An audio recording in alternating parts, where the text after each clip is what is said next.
but they would have probably listened to him and said where he wanted to go. If Steph Curry asked out of Golden State, they would send him where he wanted to go. If Jokic asked out of Denver, they would send him where he wanted to go. Giannis, etc. But when you've made one conference finals appearance, constantly losing the first round, don't really play well in the postseason after the first round, and then think that the team somehow owes you something to send you to the one team that you say you'll go to out of the other 29 teams in the NBA, you're living in a fantasy land, especially when you have this length of contract left. So I don't know what Dame's getting at. If Dame gets sent to Utah, he just has to play through it. Like, you have 3 years left, and if Utah offer the best trade package, you're going to Utah. That's just how business works. If he didn't want that, he wouldn't have signed this extra contract for $60 million a year, but he wanted that extra money security, and with that, he lost the opportunity and the leverage to decide where he goes in a trade or in free agency, and that's just life. You don't get your cake and eat it too. That's the saying. He's trying to have both, and he doesn't get that, unfortunately. Yeah, man. Everybody, they all saying, Chill and everybody else, that Portland's doing them dirty. How they doing them dirty? They paid him all his money on time. He signed the contract. He said he was comfortable there. He was never complaining about them not being a competitor until this season. He all of a sudden at the last minute says, "Make me a trade now to make us a competitor." He knows that's not going to happen like that. He did, or at least in the public. So what he did was, like I said, he put himself in a bad situation. You had a chance to be a free agent and go anywhere you wanted to go. Now you want to wait till year 11. And this is the bad part about it. Everybody's not getting on one. He's handcuffing them to one team, Chill. That's the problem.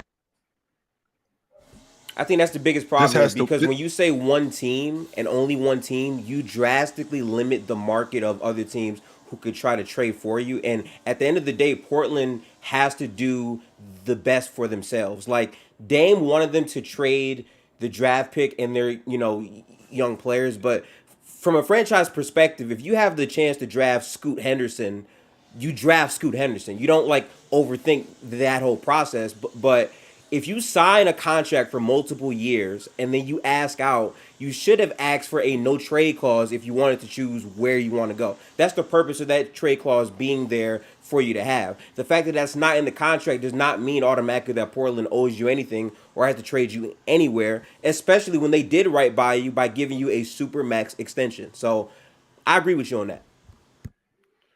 Man, add that to the fact that the 4-year deal that you have, you completely lose all leverage.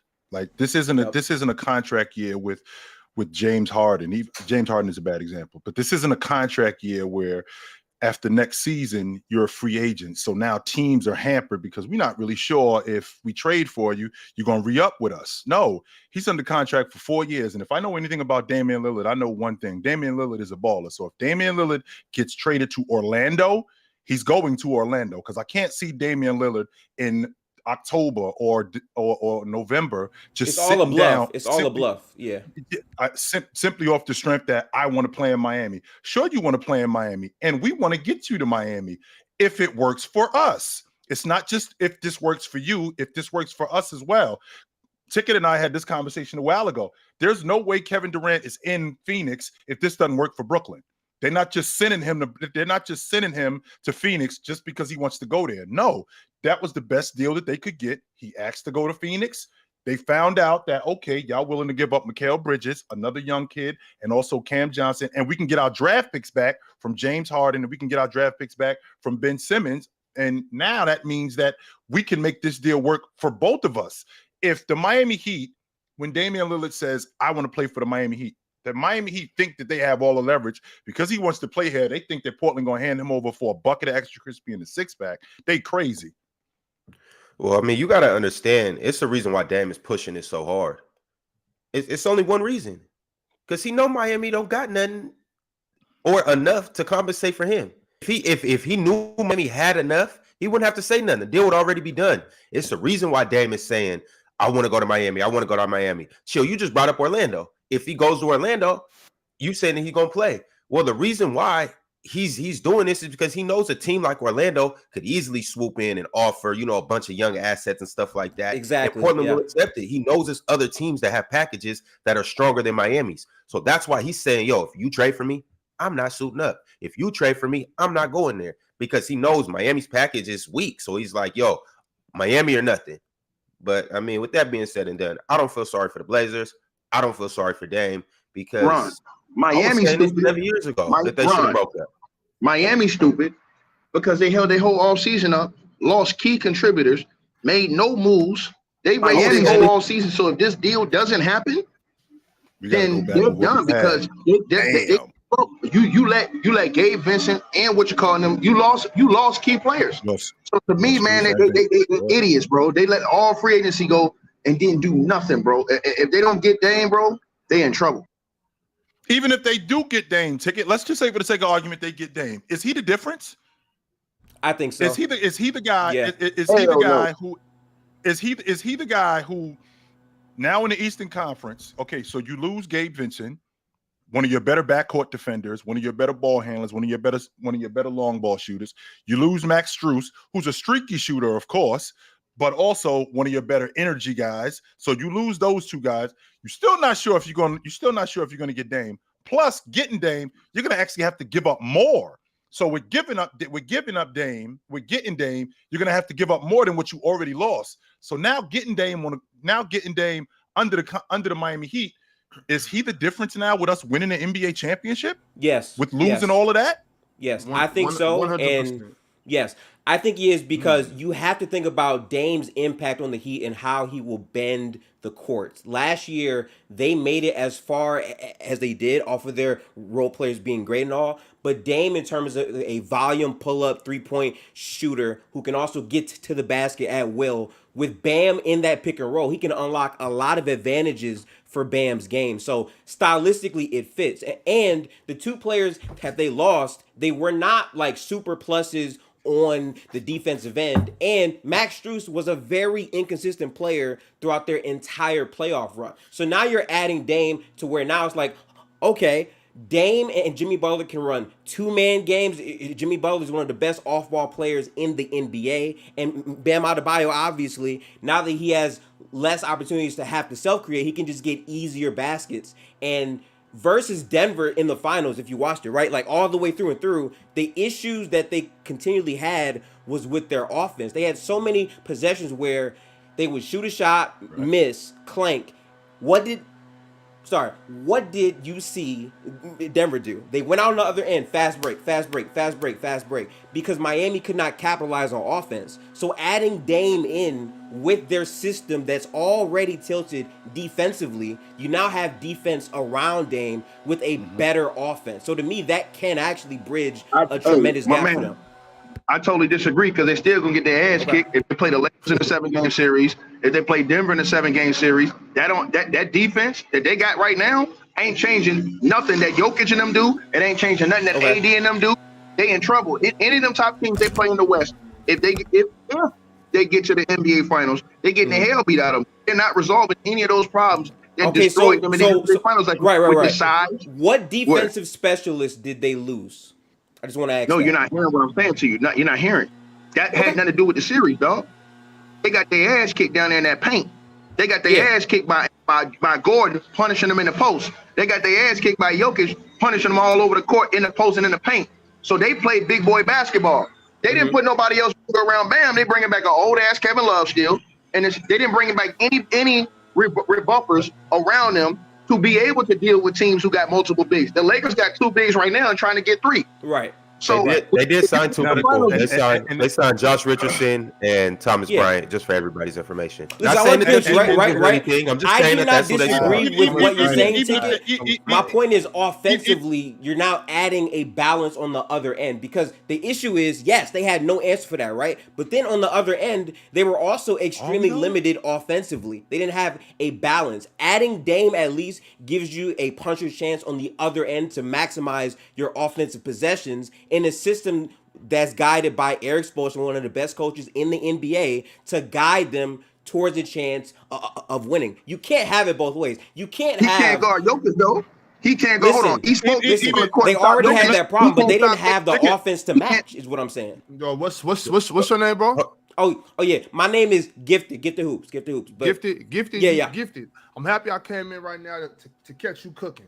I'm happy I came in to watch this right now. Because you're 100% right. You're 100% right. because that's what we've had this conversation a couple of times, but that gets Jimmy Butler off. Jimmy Butler doesn't have to get stuck in situations like we saw in the finals. So now they can't stop Jokic, but they can't stop him either.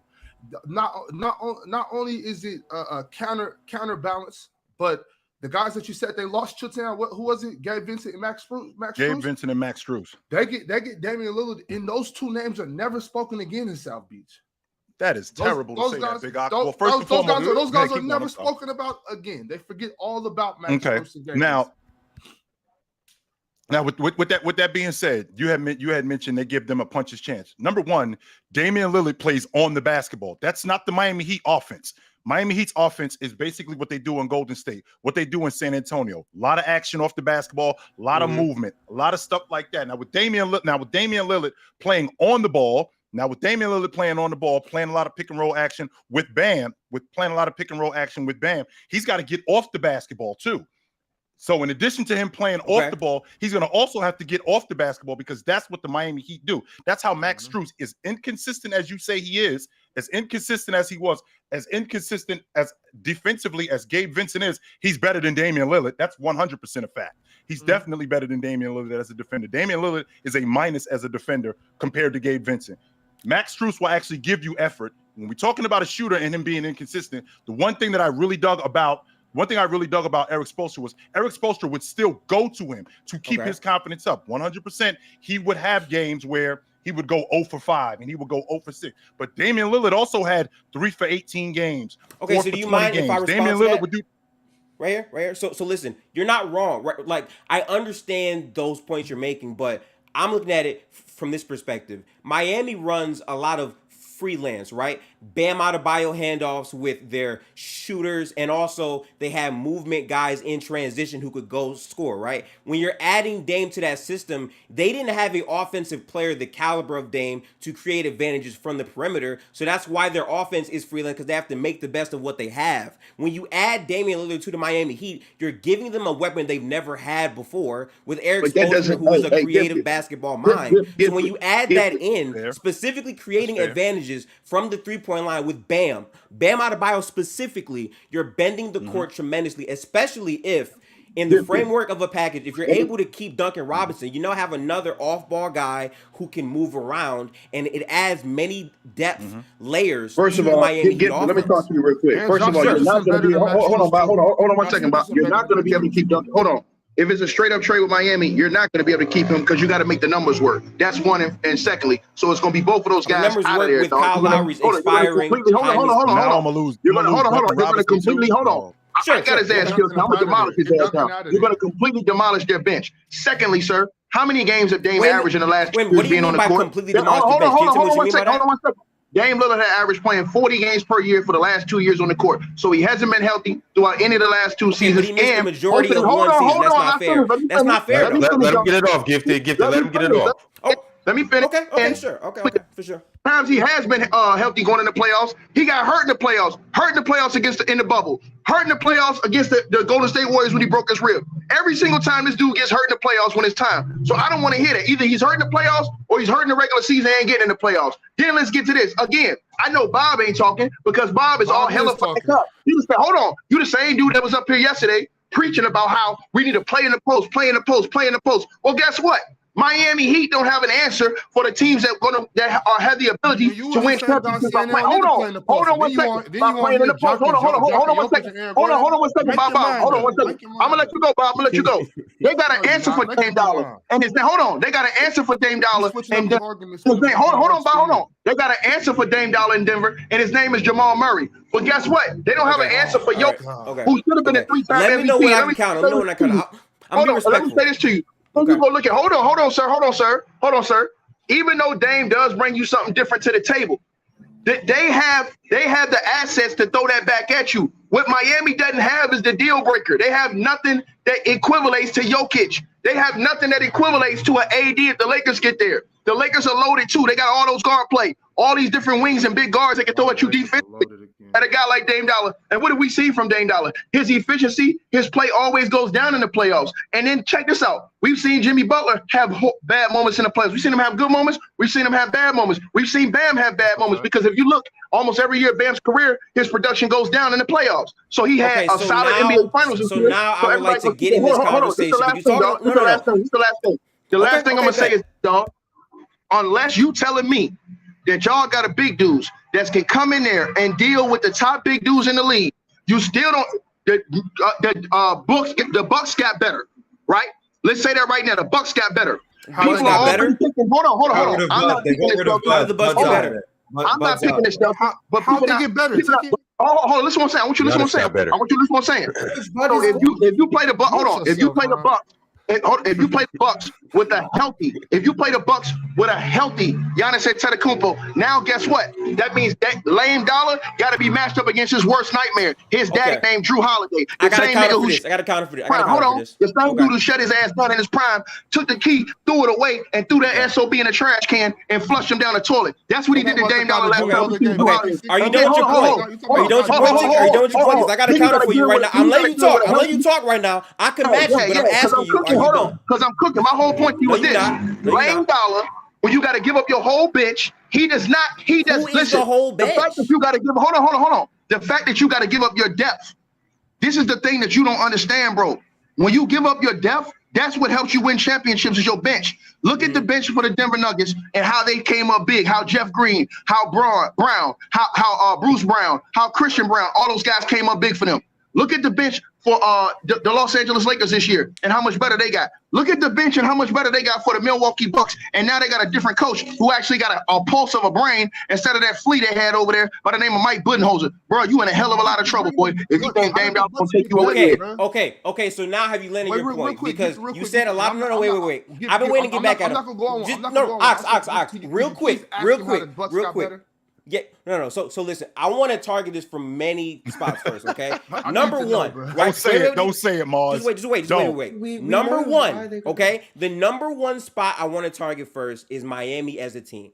Year after year after year after year, everyone, when they see Miami in the playoffs, the narrative is Miami doesn't have the talent. The Boston Celtics are going to be better than them because they simply don't have the talent. They don't have the firepower to stack up. Yes. But what they do have is an understanding of how to play basketball with a brilliant system coached by Eric Spoelstra and players that can play above their level because they do what they're required to do on the basketball court. Miami has beaten multiple teams despite not having the quote-unquote talent to stack up with those teams. What I'm talking to you about is adding Damian Lillard on the Miami Heat adds multiple layers to an offensive system that was literally utilizing Caleb Martin and also Gabe Vincent as pull-up shooters off of the bounce to create buckets in transition and at times in the half court, where Jimmy Butler will play off of the ball to get these players rhythm throughout a basketball game. They did not have a true creator from the perimeter who could score at multiple levels like a Damian Lillard. Number two, you brought up Dame's games played and also his injuries. Well, let's talk about that. He missed the entire season last year to finally stop being stubborn, get a surgery, and actually have a fix to his body. Because for multiple years, Dame said this on the record, I'm not capping, you can look it up. He quite literally said he had problems with his ribs, but he wanted to play through it for Portland. So he kept playing through it, and then he said, you know what, I can't do it no more. Let me get the surgery. And what happened the very next season after? Dame had his best offensive season ever as soon as he had that fix to his body. And you're also talking about Dame going to a team in the Miami Heat who have a top of the line staff that make sure that all of their players can play and are in shape and ready to go. Now, the next point you brought up how all these players have moments where they underperform in the playoffs. Let's talk about that. Jimmy Butler has had moments where he's underperformed for sure as the number one option on the team, as the number one creator from the perimeter for that team. The only guy that could take the ball from the three-point line and get to the rim consistently on that basketball team. And Bam Adebayo, Jimmy and Bam sometimes operate the same place on the court, so it's a bit harder for Bam to be as consistent with the cell creation. Although, if you watched it, Bam clearly had his best playoff run of his career probably this year, outside of the Boston series in the bubble where Bam was spectacular. That's a lie. He was horrible. No. He was worse in the postseason than he was in the regular season. I did not cut you off. I waited a long time. Stop lying to the people. We'll pull up the stats right now. We'll pull up the numbers right now. I'm not gonna fall in love with that. I'm not gonna fall in love with that. Did he play better in the postseason or worse? Did he play better in the postseason than he did in the regular season? Yes or no? Now that you have Damian Lillard, did he play better in the postseason than he did in the regular season? Yes or no? It's my time to talk. Ron told me to chill. I chill. Now it's my time to go. So I'm gonna keep going with my point. Okay. So now, when you're adding Damian Lillard on the team with Jimmy Butler, again, what I have addressed is these players have had moments where they've underperformed for sure. When you're putting them together, the amount of creator opportunity is split between these two guys, which makes it a lot easier for their stamina and duration in terms of breaking down a defense. Jimmy Butler has proven time and time again he's one of the best off-ball players in the NBA. So now that he can be in a role where he can take over the game, really lock in on playmaking and his defense, which we all know how good of a defender Jimmy Butler is, he now has more stamina for the entire 48 full minutes of a game. And the most important part are the staggers. Because now Jimmy Butler can be on the bench. You got Dame out there. Dame has shown that he can create high-level offense by himself for multiple years. And you now have a system where both of these players can alternate. But for Bam Adebayo specifically, we saw for the entire playoff run, even though he looked shaky in spots, when Bam Adebayo was at his best, he was getting to the basket, he was super athletic at the paint, and it was off of the handoff gravity from their shooters. You're now replacing that with Dame, who has gravity all the way to damn near half court, to where defenses have to respect that. And Bam Adebayo has also shown he can be a phenomenal secondary playmaker who can get the ball to other shooters in the corner. And ultimately, Miami is a team that is based on equal opportunity offense. So chill. I understand you saying, well, Dame dominates the ball and that's his play style. I think that's perfectly fair to say. But at the same time, what I would tell you is Dame has never been on a team like this that has a system and a structure with a coach to be able to buy in and play a different way. The best way Portland was maximized was when Damian Lillard had the ball in his hands. I understand that, like, we haven't seen it, so it's fair for you to say that. I get that. But ultimately, let's really look at who would be leaving. Right? I think that is really where the conversation has to go, because again, we don't know what the trade package entirely looks like. In my opinion, they don't have the value that Portland wants, so it has to be a 3-team deal. If they're able to keep Duncan Robinson, but if they have to let go of Jaime, Jovic, all these other guys, it's going to be hard. I'm not saying they're the perfect team. But what I'm saying is Dame is going to floor raise their offense to such a high degree, and they're not losing noted defensive specialists, and they were still like a top 10 defense in the league. I mean, now Gabe Vincent was really was a plus on their defense team. I can't deny that, Chilltown. You're 100% right with that. I'm not worried about losing Duncan Robinson. I'm not worried about losing what's his name, Kyle Lowry's contract. I'm not worried about any of that. I personally think Josh Richardson given the chance to play. I think he's better than Max Strus and Duncan Robinson anyway. You know what I'm saying? So I think that's a plus. I also think the kid that they drafted, Jaime from UCLA, I think he's ready to play some. Obviously not starter minutes, but he's ready to make an impact on the team as well. I think Miami is not 100%, but they're far better with Damian Lillard than they were this year. I've already said before that if they had him this year, they beat the Nuggets. They beat the Nuggets too. So, Ticket, for you to tell me that I was on here capping for the bigs down low, you and Chilltown the other day was saying that the big down low isn't necessary no more. So how can you flip your argument? I didn't say it wasn't necessary. I said I agree with you. First of all, this clown put me on ice because I want to promote this new chump. Y'all want to promote this new chump. Well, I'll tell y'all what y'all do. Y'all can bring me and him anytime one-on-one, and I'll send his ass back. And like I send the rest of the bums y'all brought up here to try to come at me because all that shit. Why would you ice my man? Hold on. If y'all believe all that shit this boy just said, tell him to put his money where his fat ass mouth is. I'm going to put my hold on. Oh, word. I'm not talking to you, Monique. I'm talking to Gifted. You put your money where your mouth is. Since you talking all that shit, let's put 1,000 that they don't do better than what they did last year if they get Dame Dollar. Put 1,000 on it right now or shut the hell up. Oh, so there's still going to be an AC? Is it going to be AC? It wasn't Gifted's fault. So Gifted, you and I were Gifted. Like that boy put that money up. Oh, hold on, Grill Town. Tell him to put that money. If you really believe what he say, I guarantee you, Chilltown. I guarantee damn well to your ass. If they get Dame Dollar, them niggas ain't even getting the conference. conference finals. They going home early. D-block, gang, believe that. Wait a minute. Bet. Are you saying first round? I said they not getting to the conference finals, boy. I got 1,000 on it. If they get $10, the money where your mouth is. Ticket. You said they go home early. To me, early I is said first they round, not right? getting to the conference finals. That means they hold on. That means That means they're going home early, sir, because they've been They've been to the conference finals the last 3 out of 4. Hold on, sir. I want you to listen to what I'm saying. I want you to listen to what I'm saying. They've been to the conference finals 3 out of 4 years without Dame.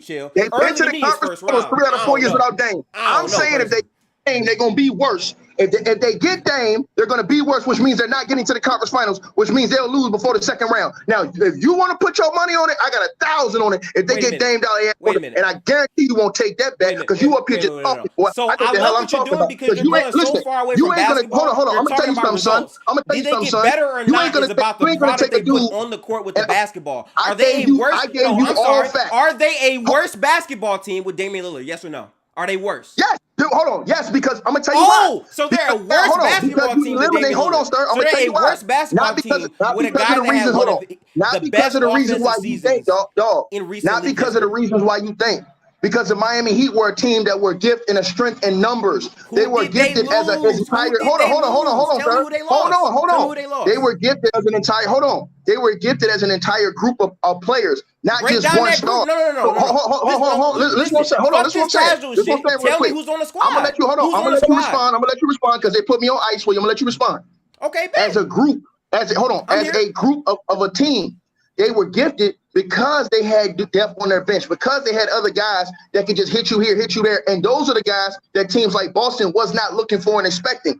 But when you give them and you point out guys that we can game plan for, because we know all you coming with is Jimmy, Dame, and Bam. Now that's different. And hold on, listen. That's different than having a game plan and not know which dude gonna come. If Martin gonna give me 19 tonight or 21 tonight, is Gabe Vincent gonna give me 21 tonight? Is Duncan Robinson going to come off the bench and give me 16 or 17 tonight? Now, when you wipe all of those guys out, now you have to depend on 2 dudes who have been injury prone and Dame Lillard. And this is one thing you can't take away. Dame Lillard has averaged 40 games in the last 2 years. This man ain't getting younger. You act like he's getting younger. Not a great point. Hold on, one last thing. One last thing. I'm going to ask you a question. In your mind, gifted, in your mind, if they play Denver in the finals again, with Dame Lillard, but they lose their depth. What makes them better than Denver in the finals? In my mind, they are a better basketball team than they would be a season before. And hypothetically, if they place Denver, again, I don't like hypotheticals because we don't know exactly what the roster is word for word, and that matters to me. But if you're talking about a matchup versus Denver, I can tell you where Denver exploited the Heat the most is the Heat offense. Jokic got a chance to sit in the paint, didn't have to do shit because he was guarding Max Strus on some possessions. Max Strus would go 0 for 7 in the NBA Finals game, and what did Denver do? Push the pace, fast break. They were more offensively talented than the Miami Heat, and also they could not survive runs when Jokic was on the bench. But now you add Damian Lillard, a guy that can go on his own runs and match that to some time where he's had a quite good history against the Denver defense, exploiting them and killing them. And for the Denver Nuggets, respectfully, because I love their team, I love Jokic, there's no shade, it's just facts. They did not have to play a player that was the volume 3-point shooter like Dame, who was familiar with exploiting their defense from 3. I know people are going to say, well, gifted, they played the Suns. Yes, Devin Booker and Kevin Durant are more mid-range oriented than volume 3 like Dame, where Dame is literally taking 8 to 9 threes a game on high volume, high efficiency from the perimeter. So when you're doing that, you're bending the Denver defense more and you're actually exploiting it, which makes it a completely different series than the one we just watched this time. Can I guarantee that he will know cut you off that whole time? Hey, my brother, you see I didn't cut you off that whole time? I'm just gonna leave it like this, and I'm gonna ask. Hold on, I'm gonna leave it like this, and I'm gonna ask you one question on my way, leaving it like this. And to the producer who put me on ice, you get your goddamn money. You put your money over this chunk too, and I'll take your punk ass money too behind the scenes. Put my ass on ice. You put your face on the screen and put your punk ass dollars up with him, and I'm gonna take both of y'all chips. Because I know what the hell. Hold on, I know what the hell I'm talking about. Because all I do is take people money around here. You said they're a worse team. Hold on. But back to you. Hold on. Back to you. I'm hold on. I didn't cut you off. I did not cut you off. You literally said they're a worse team with Dame. Hold on, bro. I did not cut you off. I'm gonna say one last to you, dog. Okay. I'm gonna say one last to you. And we talking facts. You can ask my tag team champion partner of the world, Mars. What have Dame Dollar done every time the stakes get bigger in the playoffs? What do he do? That don't mean nothing to me. That don't mean nothing to me. Hold up, though, fellas. Hold up. Because I do want to hear from Mars and Dama. What's going on, Dama? How you feeling today? Bet, okay. Doing good, man. I want to hear. No, you good. I want to hear from both of these guys on if you guys believe that a Damian Lillard trade would make the Heat better or worse, and you could kind of put it into your own words in terms of whether you think they're going to give up, Duncan Robinson, Tyler Hero, and Kyle Lowry, or whatever package you think they may have to give up to get them. So you can factor that in. But Mars, let's start with you. Since your tag team partner of the world tapped you in, how do you feel about the Miami Heat? That man need help, huh, Ron? They won't be an 8th seed. I told you put your money up, chump. I don't need no help. You ain't take the bet. You ain't take the bet. You ain't take the bet. You shut your mouth. You ain't take that bet. And you're not you seen what I did to the last brother who ran his mouth. I'm gonna go on mute for Mars. Listen, Mars know about me. I take yours too, because I'm always right around here, and especially when the money's on them. Now, put your money up. Worst team with Damian Lillard, because you said on a recorded space that the Heat are a worse team with Damian Lillard, because that makes so much sense. Wow, I'm so what? Great point, Ticket. Great point. Great point. Bet your money, Mars. Mars, do you in fact know about Gifted? He said you know about him. Yeah, I do know about Gifted. He was on the debate show with B Souls. Chill was there. Domo was there. He was in the finals against Low. I believe he probably should have won the finals, but Low won. It was like 51-49. But Gifted came away with his NBA 2K24 paid for. So Gifted, you was kicking Low ass? I was. I think a lot of people got confused by some things. I think I won, but no hate. It was literally 51-50. So I'm not really mad for real. It's okay. Yeah, that math don't matter. The post said 50-50, but then when B Souls ended it went to 51-49 because I guess B Souls gave Low paid him under the table to give him that extra percent. It was probably like 50.6, 49. Hey, bro, big shout out B Souls, man. Big shout out B Souls. It was like 50.1, 49.9 type stuff. Like and then they just that's probably what happened. So yeah, I do know about Gifted, but I think Miami would be more than an 8th seed or a 7th seed. They were at a 7th seed, lost the first playing game. I don't think they'd be in the play-in. I think they'd just be a regular playoff team. Do I think they'd make the finals if that's how you're measuring if they're a better team? I don't do it that way because I think the playoffs are all matchup dependent. But I think they have a better chance against teams like Philadelphia or Boston or Milwaukee than they did this year. The way they beat Milwaukee and Boston this year was shooting 44% from 3. And I just don't think that's going to be sustainable long term if that's their way of having to beat these teams. With Damian Lillard, I think they have a more viable way to win. That doesn't mean it's a guaranteed way to win. It doesn't mean I'm betting on them to win these series. It doesn't mean if they go against Boston, I'm going to say Miami's going to win because they beat them last year. I'm not going to say that. But I do think with Damian Lillard on the team, the route to success is less... like right now, the way they beat these teams is very unlikely to be replicated. With Damian Lillard, I think it's more likely that it's achievable that they could win. Whether or not they, with a higher percentage chance of success, it doesn't mean you're going to succeed. Like this year, I think they probably had like a 15% chance of making it to the finals, but they actually got to the finals. If they have Damon, they have a 40% chance of making the finals, and then they don't make it to the finals. I still don't view this team as worse just because A, matchups, B, maybe the team gets cold at the wrong time. Maybe someone's hurt. Maybe the Bucks are better with Coach Adrian Griffin instead of Coach Budenholzer. I need to see a lot of things unfold. But I just think theoretically, you add Damian Lillard, the team is probably going to be better. But that doesn't mean you're going to make the same point as you did last year just due to a whole bunch of other factors. But I will say Dame outside the first round, like Ticket did ask, terrible. Just absolutely abysmal. I made the take where I don't consider Damian Lillard to be clutch. That was probably a bit hyperbolic, but I don't consider him to be the clutchest player in the game. I then looked up his clutch numbers every time he's outside the first round. Egregious. His numbers just in general outside the first round. Egregious. But I get told that it's because he hasn't had help. So if that's really the reason, then I guess with Miami, his numbers would not take the dramatic decline that they have in previous years. But I don't know. I just think the team is probably going to be better, but I don't think that means they make the finals.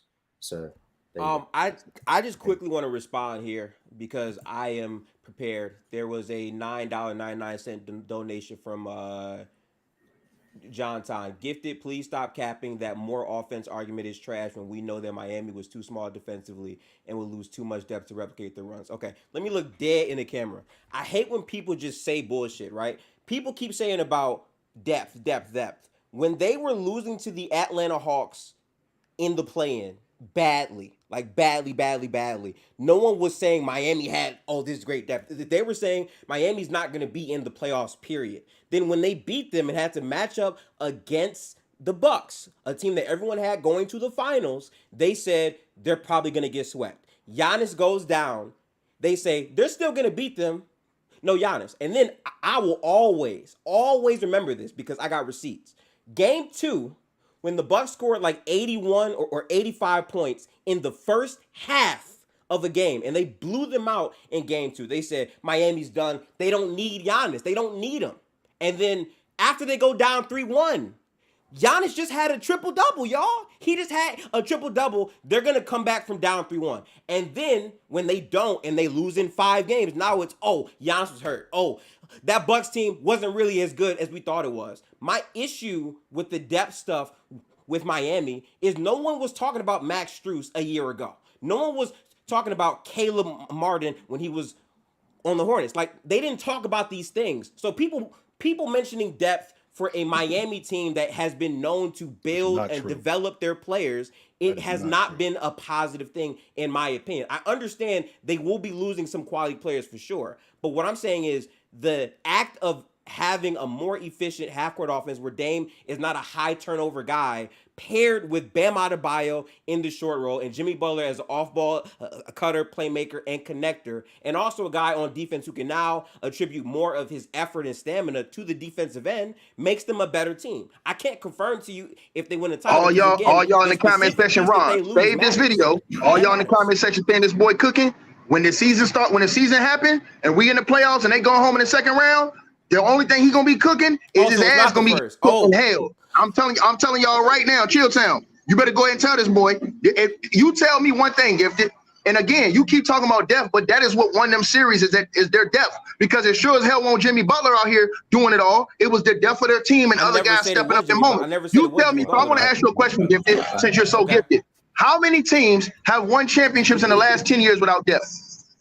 You need depth. I didn't say you didn't need depth. Where did I say? No. I'm asking you because if they get Dame, they have to give up the rest of their depth. They already lost Gabe Vincent. But I'm asking they already lost other boy. No. You don't want to hop into specifics, and the specifics of it matter. My answer to I'm asking you. My question. My brother. You didn't hear what I said to you. I'm saying to you I'm saying to you who. Listen. I'm saying when we talk about depth, we talk about everything. Everybody always talks about depth. Even the big three with Miami Heat, they needed depth. They needed other guys. Shane Battier. They needed what's that boy's name? The other boy that was hitting threes that first year. All these dudes. You need enough to win playoff series and championships, young fella. You tell me what team won an NBA. Even the Denver Nuggets. We were sitting here, me and Chilltown, and everybody was sitting here this year saying they need to go in that bench if they're gonna win this series in the finals. They need to go to that bench, and he started going to the bench. He started playing old boy that they got from the Clippers a little bit. He started playing Jeff Green a few more minutes. He started playing those guys from the bench because you're not gonna win a championship, sir, if you don't use the bench. Because once you go through all those series, you're gonna be worn down. How you're presenting this, because I never once said depth doesn't matter. I never said that. You're trying to say that, and that's not a part of my argument. My argument was never fuck depth. Depth does not matter. I said specifically, what are the pieces we're talking about moving out? In my opinion, if you're able to keep Duncan Robinson, Caleb, you still have. That's a lot. Hold on. The contract. That's not a lot. Hold on. How you gonna make the numbers work? You got to trade. Lowry has $30 million expiring. They don't want Kyle Lowry. They already said that he's an old ass point guard. They don't want him. They want young assets and draft picks. Trading the so that means they would have to take Duncan Robinson, Tyler Hero. Stop. This is not a straight up deal, and that's another issue I have with this. There is no avenue to me where this is going to be a straight up deal between two teams. It's going to be 3 teams involved where you're moving Kyle Lowry's expiring to make the money work. Dom, I see your hand is up. I was waiting to answer Ron's question. Y'all just started going back and forth again. My bad, Damo. My bad, big dog. Go ahead, Rick Ross. Nah, you good. I wasn't going to even interrupt. I was late. Go ahead, Damo. I want to hear what you got to say. Go ahead. Yeah. If the question is Dame going to the Heat, if that makes them better, yeah, they become a better team. You add another star to that team. Obviously, they're going to be better. The real question is, does that make them a favorite to win the finals, or does it give them a better chance in the finals? We're talking about a team that went to the finals last year. So being better than a team that made the finals will automatically mean, would they be able to win the finals? No. Dame and Jimmy are both number 2s. I don't think you can win a championship with 2 number 2s and not a lot of depth, or, not a lot of quality role players, which they don't have. So yeah, Dame going to the Heat, they'll be better. They'll look better. They might have a better record, but winning a chip, nah, you can't win a chip with 2 number 2s. Ask Boston. Damo, you ain't feeling Nightwing? Yeah, Boston is great. Nah, I'm not feeling Nightwing. No. You know how I feel about him, man. He was Batman. Went to that finals, turned to Nightwing, man. Nah, he was Batman. Damo, I'm happy you brought up Boston though, Damo, because the whole time I'm like, yeah, we're talking about Miami, but like it don't matter if they get Dame or not. Boston's the favorites. Boston's winning the championship anyway. So why are they again? No, but they have 2 number 2s as well. So they so they have 2 number 2s. You can't name me a team outside of whoa. Stop the Pistons that won with 2 number 2s. Boston stop right there. Because the number two logic doesn't work. Because I could be a number 1 and we just ain't good enough. Yes, we just not good enough. That doesn't mean that I'm not a number 1. I'm just not good enough. The Celtics are good enough, though, Chill. The Celtics are good. That team is good enough. That roster on paper, they're good enough. They have enough players. The problem is up top. They have 2 number 2s. That's it. This on paper shit be killing teams, though. This on paper shit don't be moving. That is true. Hey, Gifted, I feel it. After the last like 5 years, the on paper shit really doesn't translate as well. But when you in the offseason, all you can talk about is the on paper shit for real. That's facts, though. So yeah. So if we get back to Damian Lillard, when I originally said that we got to get a third team involved in this, I sounded crazy. When in reality, there was nothing that Miami could do. Yeah. That's what I sounded like. They made it clear that I was nuts. Because there was nothing that Miami had. There was nothing that Miami had that Portland was going, okay, for Damian Lillard, we'll take that. Outside of Bam Adebayo. And we knew they weren't giving up Bam. We knew that for a fact. So because they're not giving up Bam, what else do you guys have that will make us say, okay, we'll do that? Well, you have nothing. Because I'm not interested. We already have wing players in Sharp.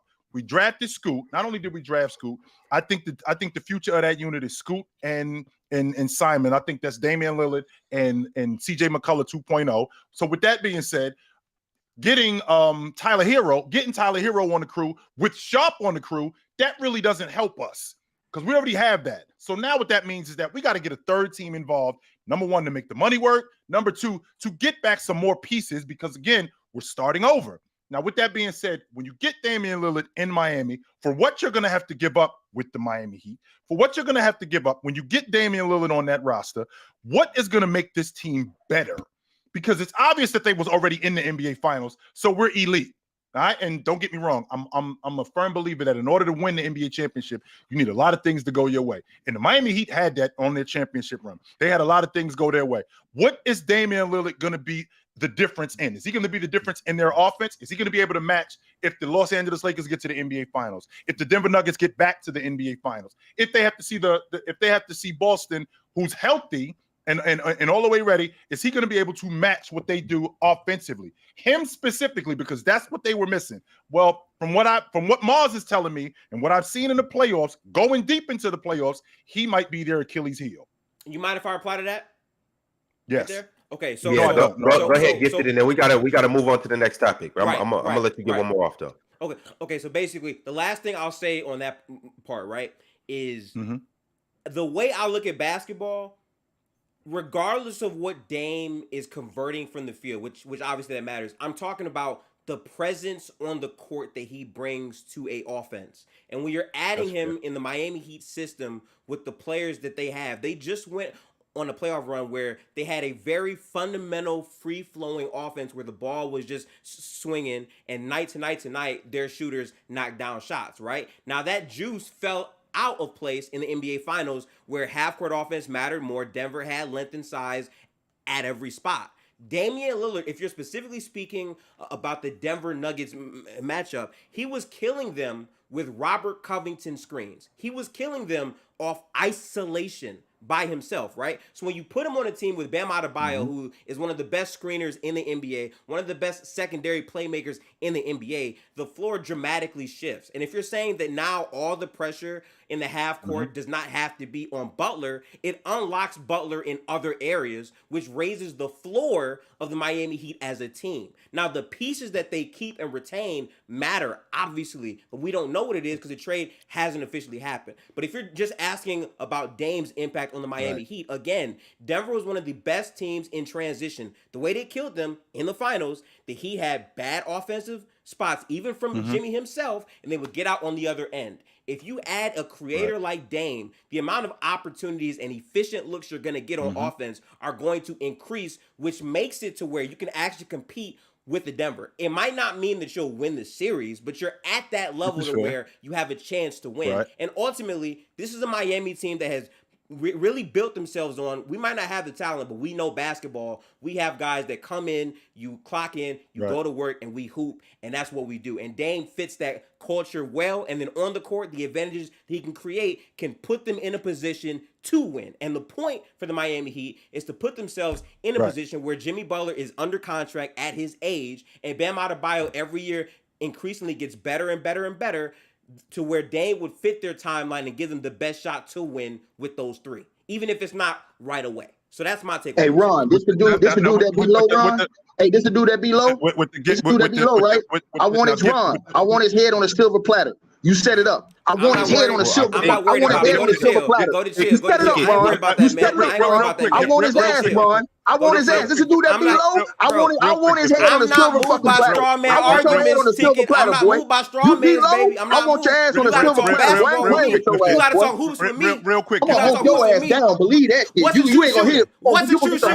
What's the true shooting? What's the true shooting ticket? What's the true shooting ticket? What's the half-court defense ticket? Let's talk basketball. I don't do the narrative shit. Let's talk hoops. Let's talk. You gonna go one-on-one with the great one? I'm gonna get that for low. I'm not talking. I can meet you there. I can raise my voice if I got to. I talk basketball, not bullshit. I talk basketball, not bullshit. Now let shit go. I'm gonna spin the block. Let shit respond. Hey, listen, you gotta spin the block. Beating your ass up here, you gotta spin the block. Technically, Gifted didn't beat Low, but if you want his ass, you can get him. I could set it up. Nah. Mars said he beat him. You gotta watch that. I think technically Low won on the poll, but Gift is the people's champ. We'll say that. Gifted. The last point that I was making.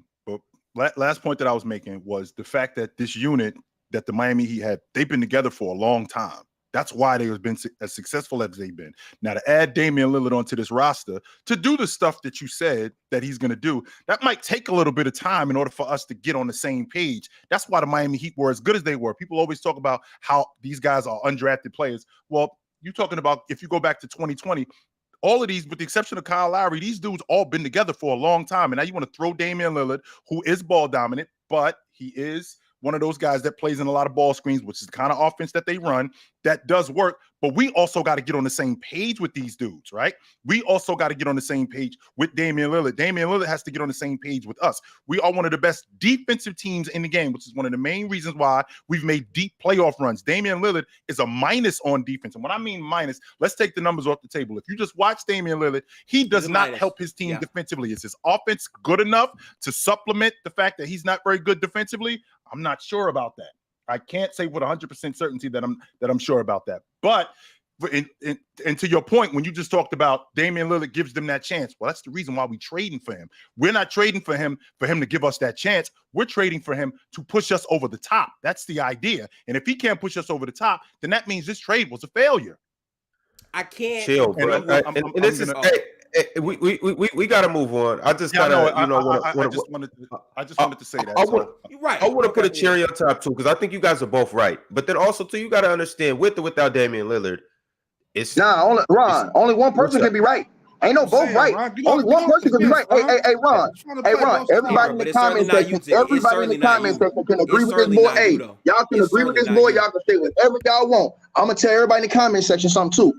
All y'all put y'all money on this boy. Ron, you set up the debate. Everybody come in here and put y'all money on this boy. Y'all know how I get. Y'all talk about ticket screaming and hollering, but when we get in them formal settings, ticket is GOAT level type shit on these debates, and everybody in here know they it. be too I'm telling soft you, to press you hold on. And I'm talking about an organized debate where you can't talk over each other. I go in other people's house and kick their ass and have them make videos. You mean an organized debate where you can't talk over me? I'm gonna say this to you right now. You talk to the producers of the show.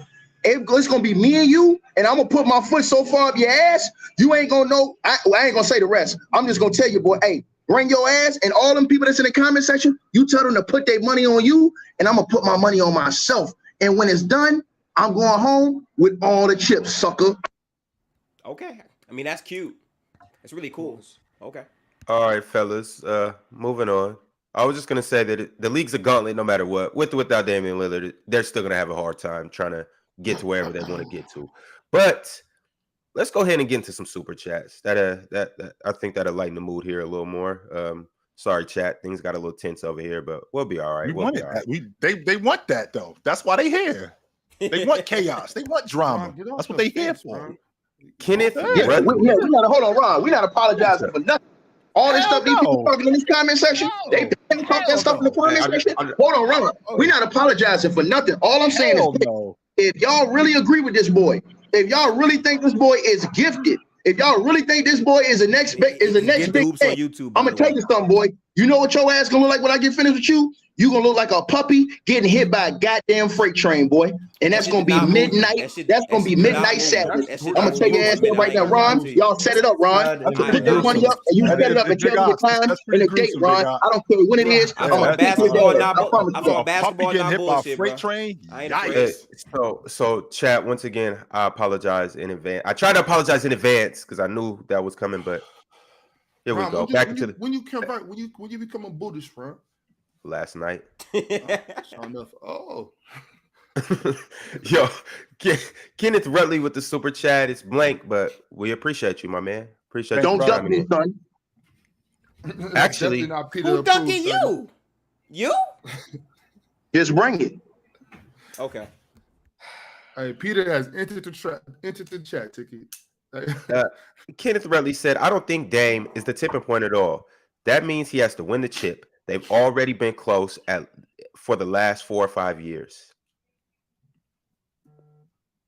Well, it was close last year. With the super chat. Go ahead, Chill. They were close last year. This season that just passed, they were close. It was the closest that they've been. Let me rephrase that. Last year, this season that just passed is the closest that they've been. I don't think they had any chance of being Denver, to be honest. But I don't either, Moss. So they probably win if Tyler Hero healthy. Okay. Big Ox, wow with that logic, yo. With seeing how that offense ran with Joker, seeing how much better they were, seeing in terms of them pushing that defense, KCP had a bonehead. He had a bonehead game, no doubt about that. Mm-hmm. But how they guarded the 3-point line, you didn't know Aaron Gordon was that good as a defender on the perimeter. You did not know that until you saw him in the finals. You found that out, how good of a perimeter defender he was. You did not know that. Aaron Gordon been a good defender. He's been a good defender. I just with all that stuff y'all was talking about, I was not impressed. Yeah, true. I was not impressed. And this is the duo we didn't know we needed. Gifted Ox or Ox the Gifted. Tyler Hero changes the whole offense, not the same way that Dame will change it, but he changes the whole offense. Me and Lo talked about this before. When Tyler Hero comes off that pick and roll and you got Jokic on your heels, that floater is deadly. That mid-range pull-up is deadly. Tyler Hero opens up the offense.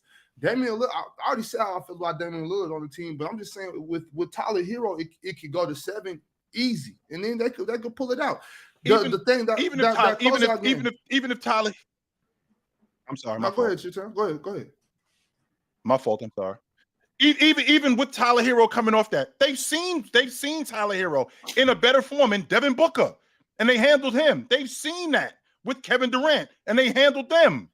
Just so you guys know, when they played against Phoenix in that playoff series, 4 to 6 games that they played them, double-digit wins. They smoked Phoenix. And where were the defenders in Phoenix? Miami's better than Phoenix, though, Chitan. That's the thing. Miami, you think Miami is better? No. Last year.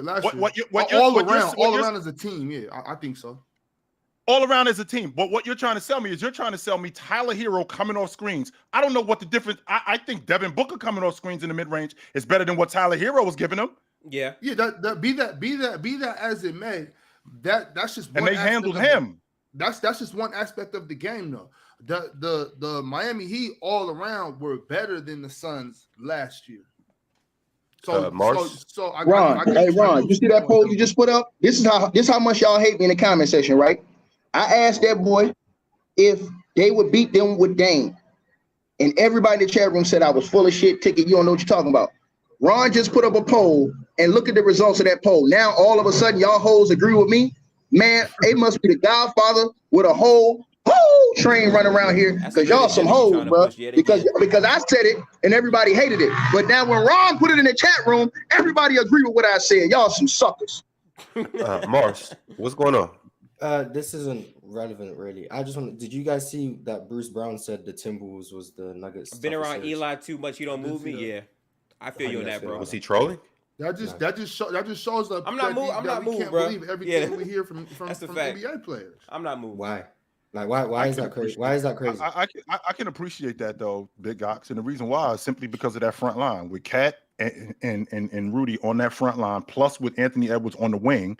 I can appreciate why he would look at them as being one of the toughest, if not the toughest series. I definitely can appreciate that. The only game Denver won convincingly was game 1. I mean, Gobert played really good defense. And the rest of the games were close. I don't remember the exact scores. Yeah, because people weren't watching the series. I'm just saying people didn't care about the series. Game 2, I believe, is the game where Denver were up big and then Minnesota made a comeback late. And they came back crazy. Yeah. Yep. They came back and then Denver ended up just closing it out. Game 3 to go up 3-0 was another close game. Denver pulled away at the end. Game 4, Minnesota won. And then game 5 was all the way down to the wire. And then I think one of these games went overtime. It might have been game 5. It was game 4.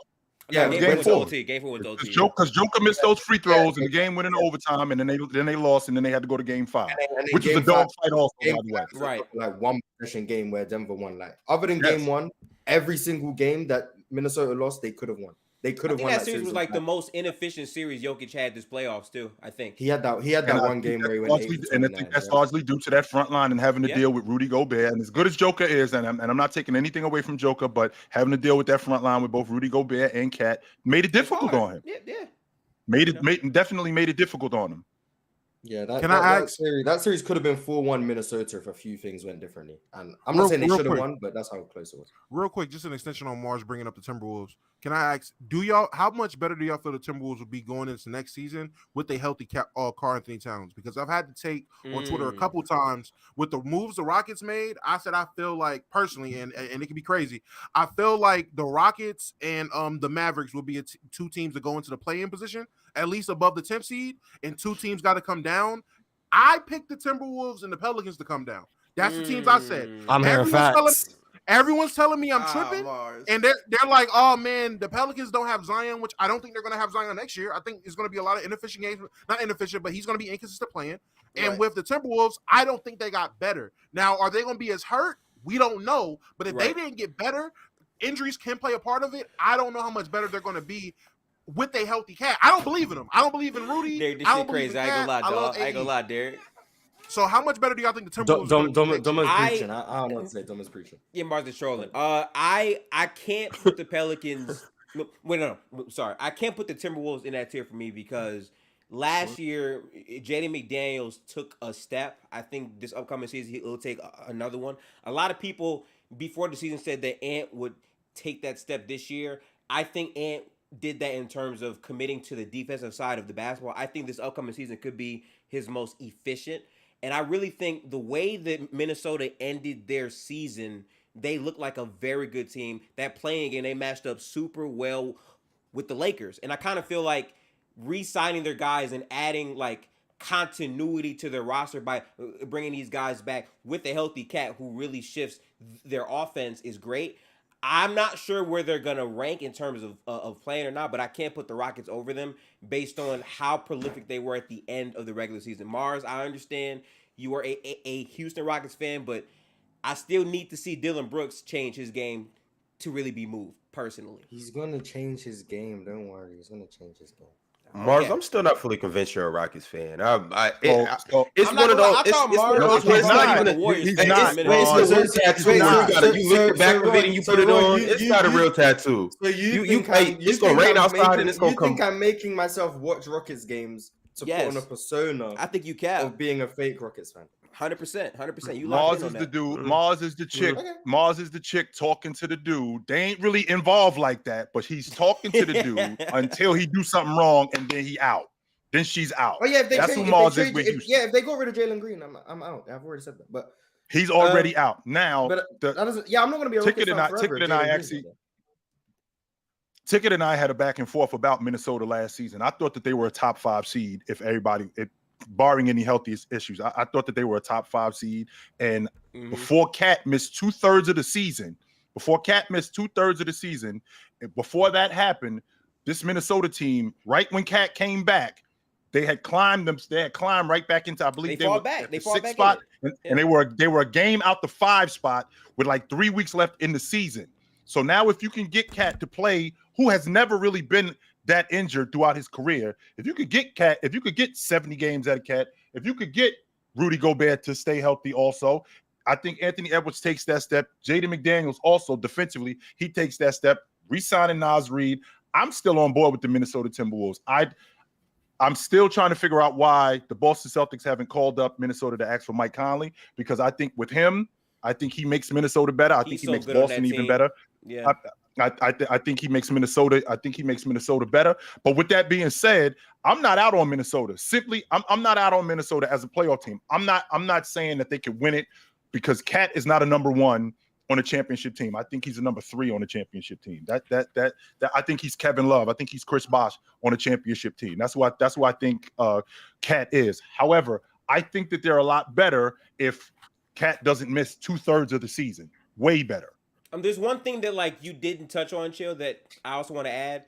Gobert had a tough start to the season, but after like the trade deadline, like his defense picked up and he started to understand their system more. I think a year where this team has an entire offseason to understand how to play together, and they have film to really, show we're weak here and we're strong here. Having an entire offseason to prepare for that, and year 2 of Gobert understanding his role in that defense, I think they're just going to be a better team. Again, I don't know where they rank, but I can't have a team like the Rockets over them off of paper. I just can't do that. Especially when, like, I think the Rockets have, like... What? Can't do it. That was back when we were doing I'm sorry. We got a delay, Chit-Chan. We got a delay somewhere. You got it. Go ahead. Who got a delay? I'm sorry. When I talk about Rudy Gobert as a defender, I get roasted on the regular. Why? On the regular, when I talk about Rudy, oh my God, you have no idea how many times I talk about Rudy Gobert can't defend on the perimeter, and really completely, what they do is they completely leave out his impact defensively and what this does for the entire unit. All they looking at is Rudy Gobert. He can't guard the 3-point line. They completely raises how he the cleans defense glass around him, though. Like right. that's what he does. They completely leave all of that stuff out. All they care about is he can't guard 26 feet away from the basket. So because he can't guard 26 feet away from the basket, he's a garbage defender. I mean, but that's why this team, I think, can be dangerous in the future, because again, the development of Anthony Edwards and McDaniels as perimeter defenders, with Mike Conley being smart and having the IQ to fit in, can make this team a potent defensive team. Gobert, again, I'm not shooting no bail for him. He did not start the season great, but the way that they closed, Gobert was starting to really sink in and understand his role on their defense. So I do believe with the entire offseason to continue building, they can be a good team, especially over the Houston Rockets, who have not had a year under the belt with head coach Udoka, which I still think they can be good in the future. I just can't have them over the T-Wolves. The Rockets are definitely going to get better, especially with Ime, with the offseason they just had as well. But I was saying back when we were still doing the Wednesday and Sunday show. Shout out to the Wednesday Sunday show, by the way. Back when we were still doing that show, I was big on the Timberwolves. I thought they were going to be much better this year. I don't think the defense is going to be an issue this year at all. It's just working on rotations, understanding on the offseason, training camp, figuring out how we're going to rotate, getting Cat to watch film and understand positioning and rotations, where he has to be on help side, things like that. I think it's not hard fixes. There's simple fixes that could be done to make that team a lot better. I'm not worried about Minnesota. I think they're actually going to be pretty good this year. I think they're going to give some problems in the West. Yo, Mars, before I get back to these super chats, you had your hand up. You had a question? Yeah, I was gonna ask Chill if he thinks that the reason the Timberwolves actually like became better during the season with Cat out and then obviously him coming back was because they didn't have to use the lineups with the Cat and Rudy two bigs, and they just went basically with a one big sort of lineup. Do you think that maybe made their team better, like defensively, or just more continuity? Is that maybe the reason? Maybe with Cat and Rudy, maybe the team doesn't improve as much.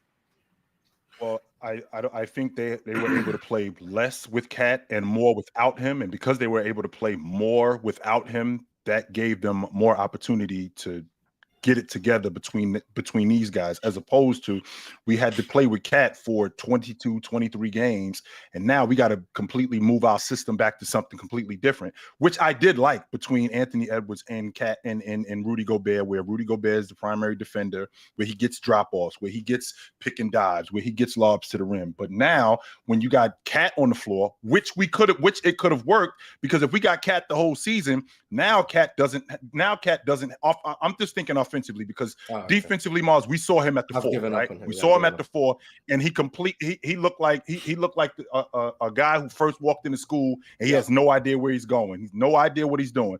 But offensively, I thought it would work because the stuff that he had to do at the 5, he doesn't have to do that. Number one, I don't have to guard the 5. Number 2, I can play more stretch 4, which is my natural position. Number 3, I would be more of an effective rebounder. Why? Because people are paying more attention to Rudy. But because I didn't play long enough where we can get that continuity down, you didn't really see it. So in turn, it looked better with Anthony Edwards and Rudy because they got to play more together.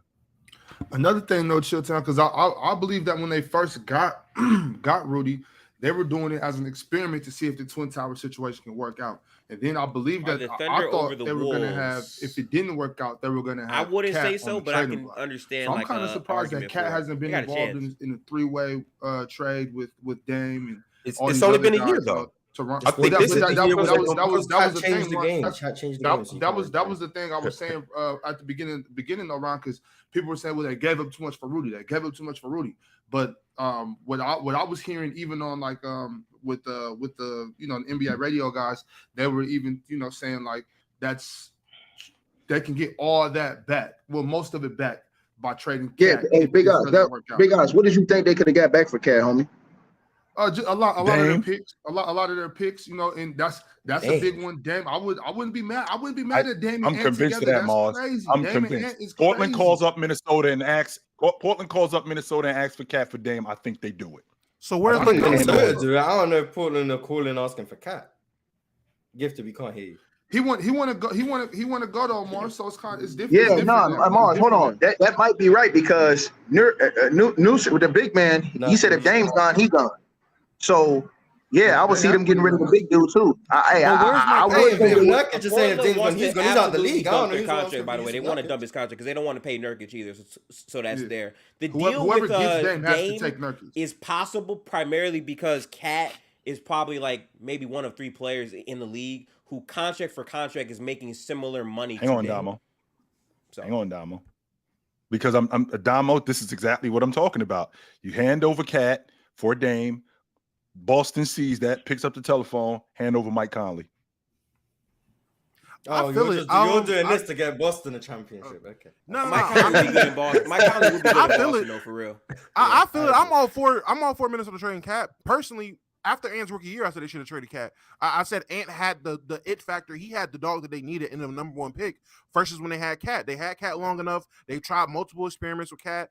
I felt like they peaked with what they could do with Cat. It's time to have the reign of Anthony Edwards. So after they traded everything in the goddamn house to get Rudy, I was like, yeah, trade Cat, get whatever you can back, or just get another number 2, number 3, or a complimentary good player, or a bundle of quality role players to go alongside AE and Rudy and go from there. So I'm all for trading Cat. I just don't know if trading Cat for Dame is the move, but I could be wrong. Trust me. They got to get some if picks back. If they trade Cat, they got to get a lot of those picks back. I feel like if you're trading Cat, right? Just hypothetically, on paper, and I hate throwing paper shit, but if you get Dame on the Wolves, you have Dame at the 1, McDaniels, Ant, Nas Reed, and then you have Gobert at your 5. That is probably the best defense that's ever been around Dame in general. And you also have Anthony Edwards as another wing scoring combination who can play make as well.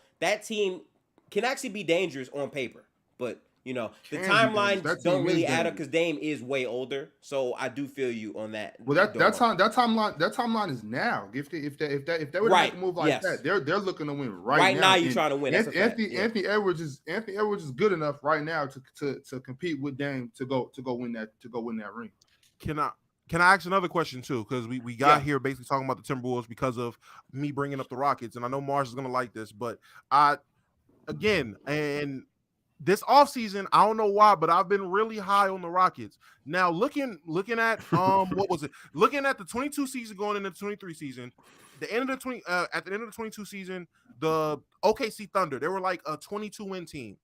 Fast forward a year, they're a 40-win team. They're a 40-win team. Now with OKC, they didn't add a bunch of vets and everything like that, but a lot of their young guys took steps. They added both Jay Will. It wasn't just a step. Hold on. Somebody took a leap. Hold on, and I'm getting there. SGA took an MVP S-level player leap. Now with the Rockets, you're talking about the Rockets, who was a 20-win team. Now they're adding an actual system. They're adding vets. And you have your 2 best young guys, which is Jay Green and Sengun, which I don't think they're going to take MVP leaps this year, but I do think they will take leaps that are at least good enough or wide enough to say, okay, after next season, they can be all-stars. So we're talking border all-star leaps from both of those guys, plus a leap from Jabari, plus a leap from Tari Eason. Why could they not? My question is, why could they not win 20 games? We've seen it done before. It's not like it's not 20 games or 20 more games. 20 more games to be a 40-win team. That's my question, because people say I'm crazy, but with all that, we've seen the Thunder again. One guy took an MVP level leap. The other guys, it was just growth, and they added an impactful rookie. With this team, you're adding 2 vets that can play. I'm not saying they're MVPs, but Van Fleet can produce. Dylan Brooks, as much as I hate him, he can produce. He plays defense. He can be helpful. Yeah. And you have a bunch of young guys who all are going to take steps. And Jay Green and Sengun can take all-star level steps, borderline all-star level steps, replacement level all-star steps. Why could that team not win 20 more games? I just don't think the talent is really on their side. I think Van Fleet is a good enough player, but he's never been a good 2-point shooter. He's not really good in the paint as much. And I kind of feel like the system I have question marks on. OKC's coach has been there, and he's really one of the best coaches in the league. I mean, that squad went through an entire season without a real big man, and they had versatile size on defense. They were a defensive-minded team first. I think the Rockets are trying to have that same mindset, but Sengun is a terrible defender, and they have to find a way to make these younger players buy in on that side of the basketball. OKC had multiple years where they, had, time to really take these players and fully develop them. Houston has to find out what players are going to play which minutes. These vets are here. There's a lot of things that are not going to continue on from last season for Houston. OKC had multiple years where they didn't sign any veteran players. It was more so, y'all are young, y'all are going to play, and each year you'll get better and better and better. And then Shea takes a step. Josh Giddey, he becomes way better, and they just have a bunch of depth around those guys who also take steps. Houston, to me, was kind of playing AAU basketball in the NBA. Udoka will 100% fix that, but I don't think the leap is this season. I think it's next season after you have 1 year of the framework, in my opinion. Gifted. I agree with you on that to a certain extent, but I do think that we're sleeping on the talent the Rockets got. The Rockets are a little deeper than we give them credit for. Yes, they're young. Sure. Yes, they're young, but I'm going to throw out some guys. Okay. Obviously, you got Fred. Obviously, you got Jalen. I don't got to speak about them. Then you got Sengun. I don't really got to speak about him. But then when you get into guys like Tari Eason, he had a great rookie year. Nobody seen it coming. I did because he's a Seattle guy, but nobody knew how good he really was. He's gonna just get that much better in just a year time. Yeah. Then you got a guy like Kevin Porter Jr. Why is he gonna get that much better again? Wait. I'm not hating on the Rockets, Mars. I just want to know. No. I'm fine with Tari Eason. He brought Kevin Porter Jr. I don't know why he did that. And I'm gonna get to Kevin Porter Jr. because I know a lot of you guys don't like KPJ, but I'm gonna tell you why KPJ is gonna be good on this team. But hold on, with the Tari thing, with Tari, my thing with Tari is he's just gonna get more comfortable. He's obviously has developed more. He's a year more mature. He's gonna get a year more refined, but I think he's just gonna be a lot more comfortable with the NBA game. Right, because the only reason I asked that, Ron, is because I don't see. So from a first to a second year, if a guy gets this much better, how much more better does he get? You know what I'm saying? Does he keep getting that much better? You know, by every year.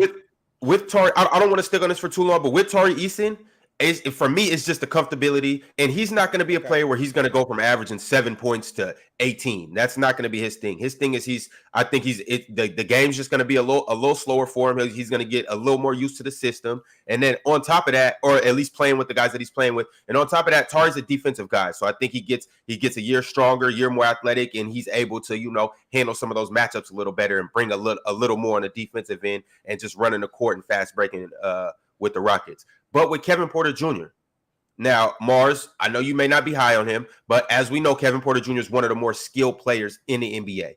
Now, yeah, he does things that a lot of people might not like. He might shoot ill-advised shots. He might turn the ball over. But one thing that he does do, and this is what's going to happen with the addition of Fred VanVleet, with the addition of Amin Thompson, he's going to move off the ball. And what a lot of things that's not talked about with KPJ is he's a knockdown shooter. He's actually one of the best catch and shoot 3-point play shooters in the NBA. So with him playing off the ball, and this is what I've said about him for a long time, he should have never been a point guard. KPJ's a bucket. He's a scorer. Right. So with him playing off the ball, now that's going to unlock his potential to really score. And then when you start digging deeper, Amin, I don't know how he's going to fit in, but if he can carve a nice role and get a nice niche on this team, he's going to bring something to the table. Then you got Cam Whitmore. I don't know what his role is going to be, but he's going to bring something to the table. He might not get minutes, man. I'm not going to lie to you. Yeah, I like he might not. He's getting minutes. And that says a lot. That says a lot, though. He's getting minutes. He's only 48 minutes in the game. I don't know what you mean. He's going to get some minutes. He's not going to be over Dylan Brooks. They just paid $80 million. I forgot about Dylan Brooks. I forgot about Dylan Brooks. Dylan Brooks is starting. We're not going from he might not get minutes to. I'm not saying he's playing over Dylan Brooks. I'm saying he's. All right, so you got minutes. Who? At like the wing /4. Our wing depth is. No, I'm saying their starting five. Their starting five. Their starting five will be what? And this is just me thinking on paper, but it will be VanVleet, Jalen Green, Jabari Smith, and Sengun. That would be our starting five. That'll be the five. Forgot about Jabari Smith too. Yo, the Rockets is high. And then our bench wings will be Tari Eason and Cam Whitmore. I don't think Jayshawn Tate. I think Jayshawn Tate is going to be the second. Forgot about Jayshawn too. Yep. All right. So then, how many minutes a game you think Cam will play? At least 16 to 20. I don't think Cam plays over Jayshawn though. It's something about that veteran toughness. I think defense. With Ime is possible, and then maybe he'll get like 12 to 16 younger players though. That's my I thing. think y'all but 12 to 16 is still wrong. minutes. Like he's in the rotation. This is a new situation. I think y'all looking at this all wrong. Go ahead, Chill. How should we look at it, Chill? I think y'all looking at this all wrong. If you saw Ime last season, though, when he was with the Boston Celtics, where were the Boston Celtics at in terms of defense in the league? They were the best. They were top of the league. All of y'all looking at these dudes offensively. Ime is going to implement a system defensively. Yeah. Ime is going to implement a system defensively. Those are the guys that are going to be on the floor, and that's how they're going to win games more than anything. And that's why he's going to play. And for that reason right there, Mars, what you just said, that's why he's going to play 20 to 25 minutes a night. That's why he's going to play. That's why Trevor Ariza Part 2, in the words of Mars. Yes. That's why he's going to play, right? That's why Kevin Porter Jr. won't be in the lineup as much as you would like him to be in the lineup, because he's been on defense a liability. Now we're going to have to clean up a lot of this stuff, but this team is going to be more of a defensive team than anything. And the reason why they're going to be more of a defensive team is because Ime has to implement discipline on this unit, which they 100%. Didn't have last year at all. Yeah. At all. And because he's going to do that, that's why this team's going to be better. I don't think it's ridiculous to have them win 10, to 15 more games this season. To win 40, for Damo to say that they'd win 20 games, that's 42 wins. That's a playoff team. I don't see that. My goal this year was 35. That's a play-in team. Looking at the 35. standings last year, the play-in teams were between 40 to 42 wins. So that, like I said, taking out, and I said if I'm taking any team from 7 down to 10 or 7 down to 11, whatever the play-in starts. I get the Pelicans though because of health. The Timberwolves and Pelicans, they're both of those teams were 40 to 42 wins. I forget exactly, but 40 to 42 wins. I think the Pelicans either plateau or slightly decline. They will come down. This season right here, dude. I'm sorry to interrupt. I'm sorry to interrupt. No. I feel you. Keep on, Damo. Zion got this season. For Zion. I'm out. If I get another breakdown where I get 35 games, I'm out. I'm letting y'all know right now. I'm out. And that's what I think. And sadly, and I don't want to sit here and just project injuries, whatever. But I'm just going off what you've shown me throughout your career. And he has been unreliable to play basketball. And I don't think that changes. I just don't think it changes. And CJ's only getting older. He's declining. I don't know who they added. To me, they lost Jackson Hayes, who I was high on Jackson Hayes the whole time. I thought Jackson Hayes should have got more minutes. It's possible. I understand they got JV, so that took a bulk of the center minutes away from what he could potentially got when he was drafted. But I was a Jackson Hayes guy. Defensive, rim runs. He's the type of 5 that you want. I'm glad the Lakers got him. Hell, like, hey, y'all gonna hear a lot of me. Y'all thought I was crazy about Mo Bamba. Wait till y'all see me talk about Jay Hayes. But I just don't know what they do. With Biggs is not good.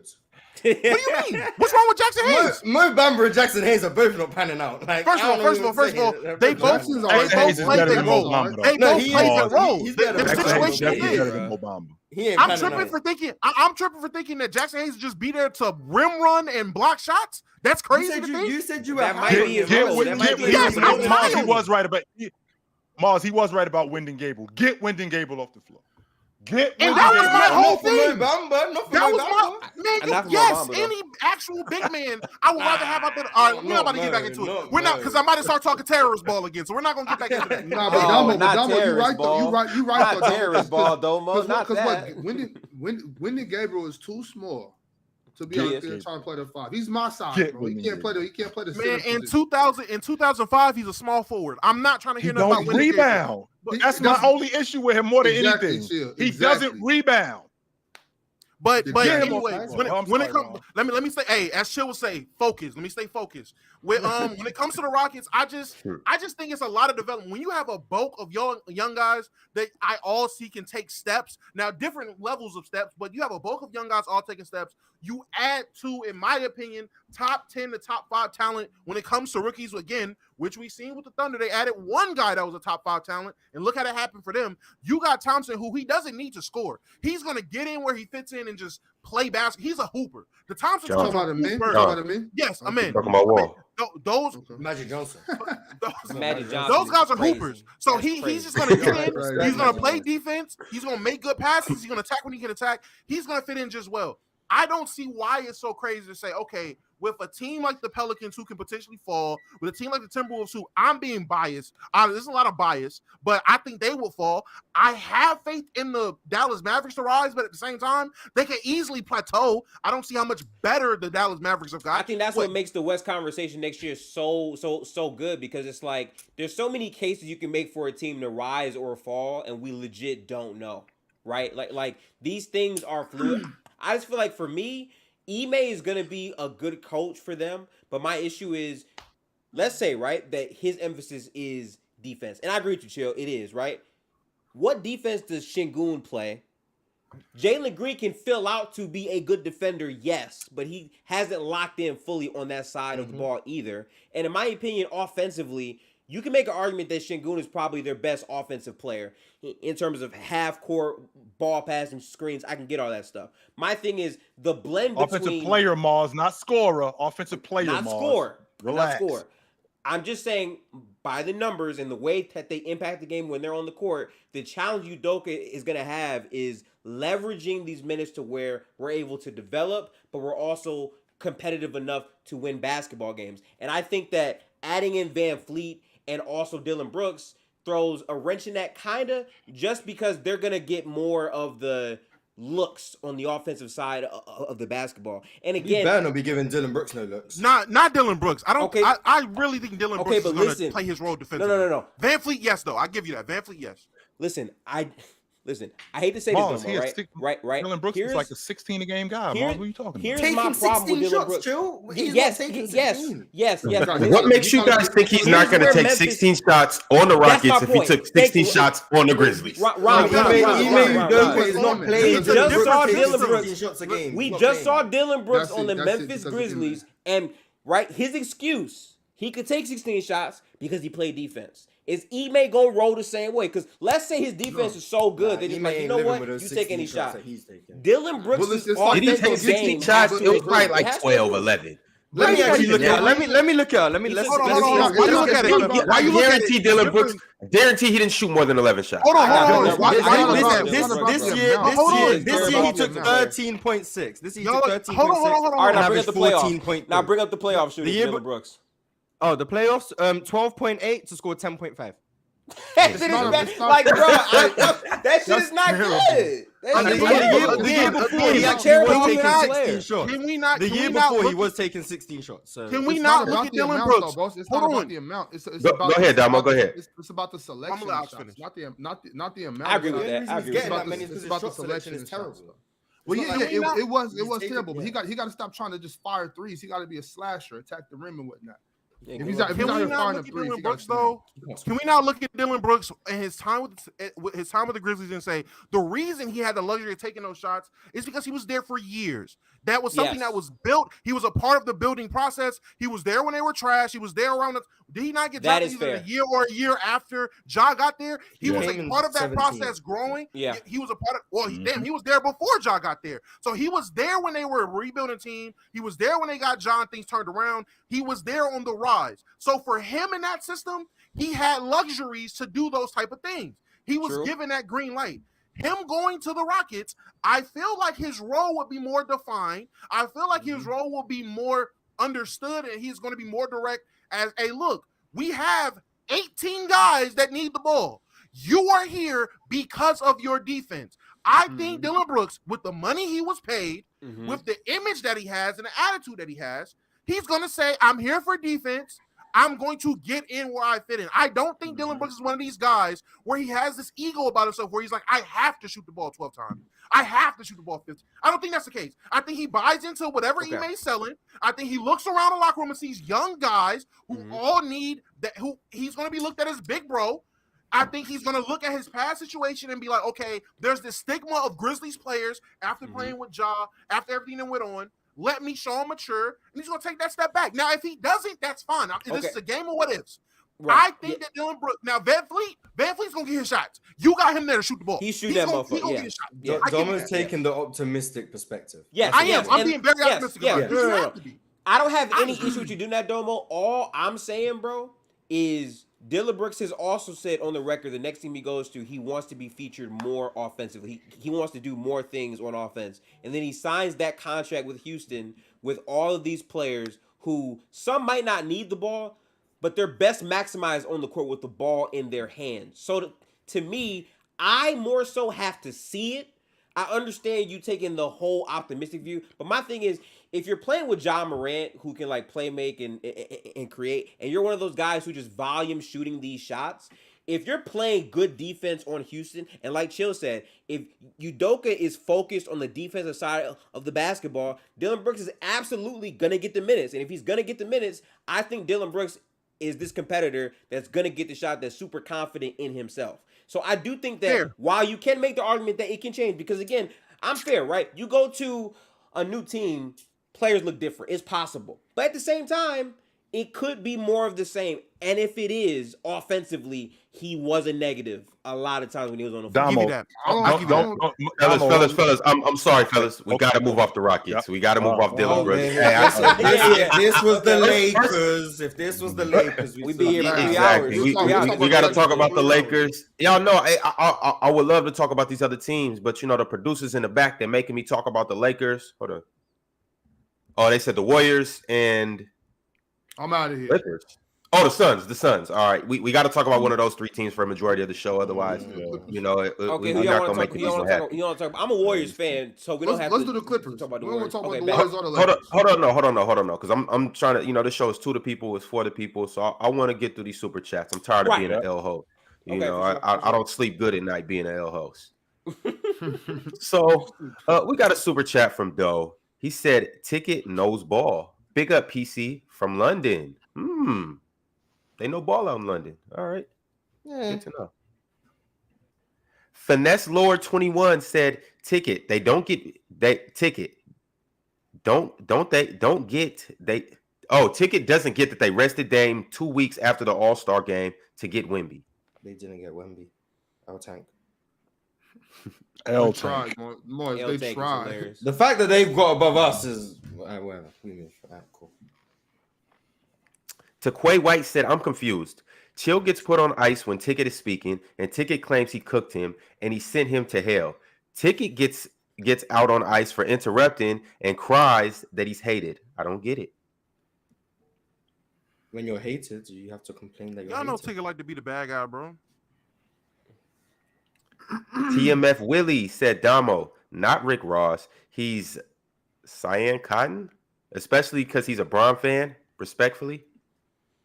I know who that is? I have no idea who Cyan Cotton is. I was just about to ask you, who is Cyan Cotton? I don't know who that is either, bro. Let's do a quick Google search. I feel like it's racially motivated. I don't know. He said respectfully, Damo. Leaf Diggy said, "Mars know it. Celtics got 2 Scottie Pippins." Facts. He's a musician who was going to play for Ohio State football, but he decided to quit to pursue music.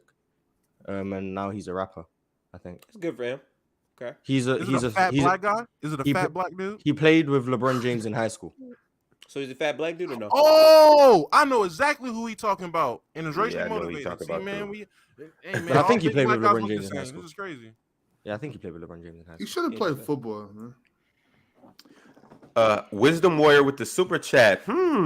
Gifted seems to be the only guy up here that knows about Miami Heat basketball. The same teams y'all put above us, we spank them yearly.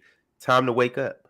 You don't spank them yearly because the year before you lost to the Boston Celtics in the Eastern Conference Championship. So no, you don't. 7 games. These dudes make me sick with this. And the year before this that, dumbass logic. And they got swept by Milwaukee. So no, you don't yearly. That's not true. And Gifted does know basketball, but I've been around the game a little while, my man. So I know a couple things. I might not know everything, but I know a couple things. These dudes make me sick with this goofy ass logic because when you talk about their team, if you ain't talking about their team as the best team, you don't know the game. Right. It's not always like that. Like I just like to break down like their team because they are the definition of like the purest like basketball, like off-ball screens, cutter, like the fundamental stuff that people don't really care about as much. But that doesn't mean that they just dominate every team yearly though. But they're really good. So, you know. Yeah, I'm watching enough Orlando basketball if that's the case. Oh, I always say if you want to like see like really good basketball, I really like watching OKC. OKC, yeah. That's why they're my second team once Jalen Green gets mistreated in Houston. I actually did watch the Miami Heat because the Miami Heat, in terms of that offense, they run a similar offense to what the Golden State Warriors run. A lot of action off the basketball, a lot of movement, a lot of pick and roll stuff. They run a really similar, like not one guy, even though Steph Curry is the guy, but you got Draymond as the facilitator. Yeah. They run that offense a lot through Bam, so it's real similar to what they're doing in Golden State. Real similar. Mars, that was a pitiful statement, Mars. You shouldn't do that, bro. Let me tell you something, Mars. When you got your girl, you love her. You're not about to preach loyalty to me, Ox. I'm not loyal. Don't worry about the side, Mars. You can't give your all to this one, Mars. Ox, I'm not loyal. I'm not about, OKC, you're not gonna preach loyalty to me. I'm watching OKC. My eye is wandering, is drifting. My attention is diverted. Mars, my attention is diverted. Mars, you got side hoes? He absolutely does. Why do you think he's so quick to bounce? We'll talk about that. Why do you think he's so quick to bounce, Ron? You already heard him. If Houston does this, he's gone. Mars is not 10 toes down with anybody. So Mars, give Houston your all, Mars, and they will give it back to you. The basketball guys will reward you, Mars. Yeah. And by the way, Gifted, Mars said about Thompson being Magic Johnson, and you said that's nuts. Just so you know, he said Jalen Green better than Jordan too. I just want to put that. Oh yeah, no. Listen, I know Mars is a high-level troll. He understands how to communicate very effectively. I actually had a debate versus Mars, and like he initially was trolling, and this shit got serious. I know Mars is a high-level troll, but trust me, when it's time to talk hoops and he care about that shit, he'll talk hoops. Yes. Yes, he will. When Jalen Green is Michael Jordan, I want written apologies. Nah, you capping right now. Next topic. Jalen Green. Jalen Green. Hey, Mars, I agree with you on Jalen Green, bro. I'm with you on Jalen Green 100%. Like I said, we've been talking about this since Jalen Green was. I gotta get my glasses. I don't see the vision. Let me go get my glasses real quick. What that? Your vision's been going for 20 years before Prolific Prep. When he was still down in Fresno. He was still down in Fresno. What school was he at? It was. I don't remember. That might. I can't. Oh, it was Memorial. Was it okay? Yeah. So, bro, but his junior year in high school, I'm like, yo, that's the next Jordan right there. I agree with you, Morris. But what I do need you guys to do, Chilltown, I think I might need your help with this one, is Mars calling the men Magic and Ron calling him John Wall as his ceiling, at his floor. It's crazy. I need y'all to come off of that. You know? Amen Thompson isn't just Magic. He's Magic, but more athletic and a good defender. Let's make sure we have. We got to get in the super chats. We can't do this right now. Mars is taking years off my life right now with this. Yes. When I'm right about both of them, I need 2 written apologies. Unlimited Z said Giannis injury is an excuse. Bucks had 14+ point leads going into halftime and leads going into the fourth in game 5. The brother missed 13 straight free throws. Yeah, but when you have back pain, it's hard to make free throws. Okay. So like I'm sorry, but like I really hate it when people don't keep the same energy, right? So earlier we said the Heat got swept, right? Jimmy had back problems, no one cared, they got swept, right? But now when Giannis has back problems, that's why they lost. Like if you watch this series game by game, Milwaukee had multiple leads over and over and over. In fact, Jimmy Butler was shit talking Jrue Holiday down 16 in the game. So like collectively their half-court offense absolutely folded, and that's why they lost, I think. Shout out to Coach Bud. Big shout out to Coach Bud for that. I was leaving Jrue is one of the better perimeter defenders in the game on an island by himself with a cooking Jimmy Butler. You're not gonna help him, huh? No. That's what you're gonna do, and I told this to Mars. Basically, what I saw Apollo Creed and Drago. He gonna beat the hell out of him. You're not gonna stop it. You're just gonna let this happen, huh? You guys think Bud's gonna get another job? You think Bud's gonna get another job? Yes, it's the NBA. Of course, I think he'll be on somebody's bench for sure. I don't. No, I mean, as a head coach, do you think? I think Coach Bud is a good coach. I just don't think he's a championship level coach consistently. Like a good coach. I do think the year that define good. Okay, like a life coach. Okay, what are we talking about? I don't. Big Ox, he ain't that bad, yo. No, I just want to know what the standard is to that level. That's bad. I just want to know what the standard for a good coach is. I'm a better coach than Bud. Okay, I think for Coach Bud, the year that they won the chip, I think the key thing is putting Giannis off of the ball and letting Chris Middleton operate in terms of their half-court offense to close out games, even though Chris himself was, hugely inconsistent through 3 quarters. In terms of closing out offense, that was more consistent. The issue, though, is Coach Bud is not a coach that makes adjustments on the fly in a playoff series. He can be very stubborn and really trust what got him there. But in terms of coaching basketball, he's a phenomenal coach, especially in a regular season. So like him going to like a younger team trying to like coach them up and like help them get better as a team, I'm with that. I don't think that's bad at all. I don't think he's this like trash coach that can't coach another game in the NBA, especially when we've seen Doc Rivers have coaching opportunity after coaching opportunity. Yeah, Doc Rivers is trash too. But I think when most people say Doc Rivers Mike Budenholzer isn't a good coach, we're talking about championship teams. Do I think right. Yes. Do I think he could coach a young team and get them to understand the fundamentals and get them playing the right way? Sure, but if you're trying to win a championship and coach, I'm not going with Bud. No, you're cooked. Yo, Bud and Mike D'Antoni need to be coaching middle school together somewhere. Oh man, you taking it. All right, fellas. We've reached the point in the show where, we should probably start talking about the title of the show. And so what the title of the show essentially is getting at is, what is the biggest, what if duos? So for instance, I got a couple for you guys. Follow me. So, like duos that could have been or were about to be, but it just never quite happened. So it's a couple that come to the top of my mind when I start thinking about this. You obviously got Chris Paul and Kobe. You know, that was supposed to be a thing. David Stern came in and he vetoed that. You got situations like, let's say, Jordan, for instance, when he could have got drafted to the Rockets or to the Blazers, and it would have been him and Clyde, something like that. Something like, for instance, T-Mac, if he would have stayed in Toronto, T-Mac with Vince, what would they have panned out to be? What if duos like that? I want to know what are you guys' craziest ones that you think would have been dope to see, and what do you think they would have done? So I'm gonna just set the table and start it out with, well, the glaring one, Kobe and Chris Paul. What do you guys think would have happened had they got together? And then I want to hear some more from you guys.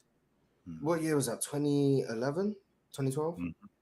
The year after they lost the NBA champion. The year after they lost to Dallas. So the 11-12 season.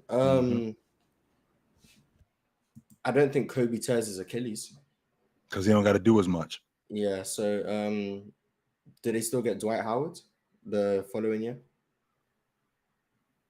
Would they have had enough? They traded for him. Yeah, because they got him in that. They got him in that like 3-4. Well, I'm saying, did they give up the same pieces that they were going to send for Chris Paul? Would they have had to send those same pieces for Dwight? Would they have had enough left over?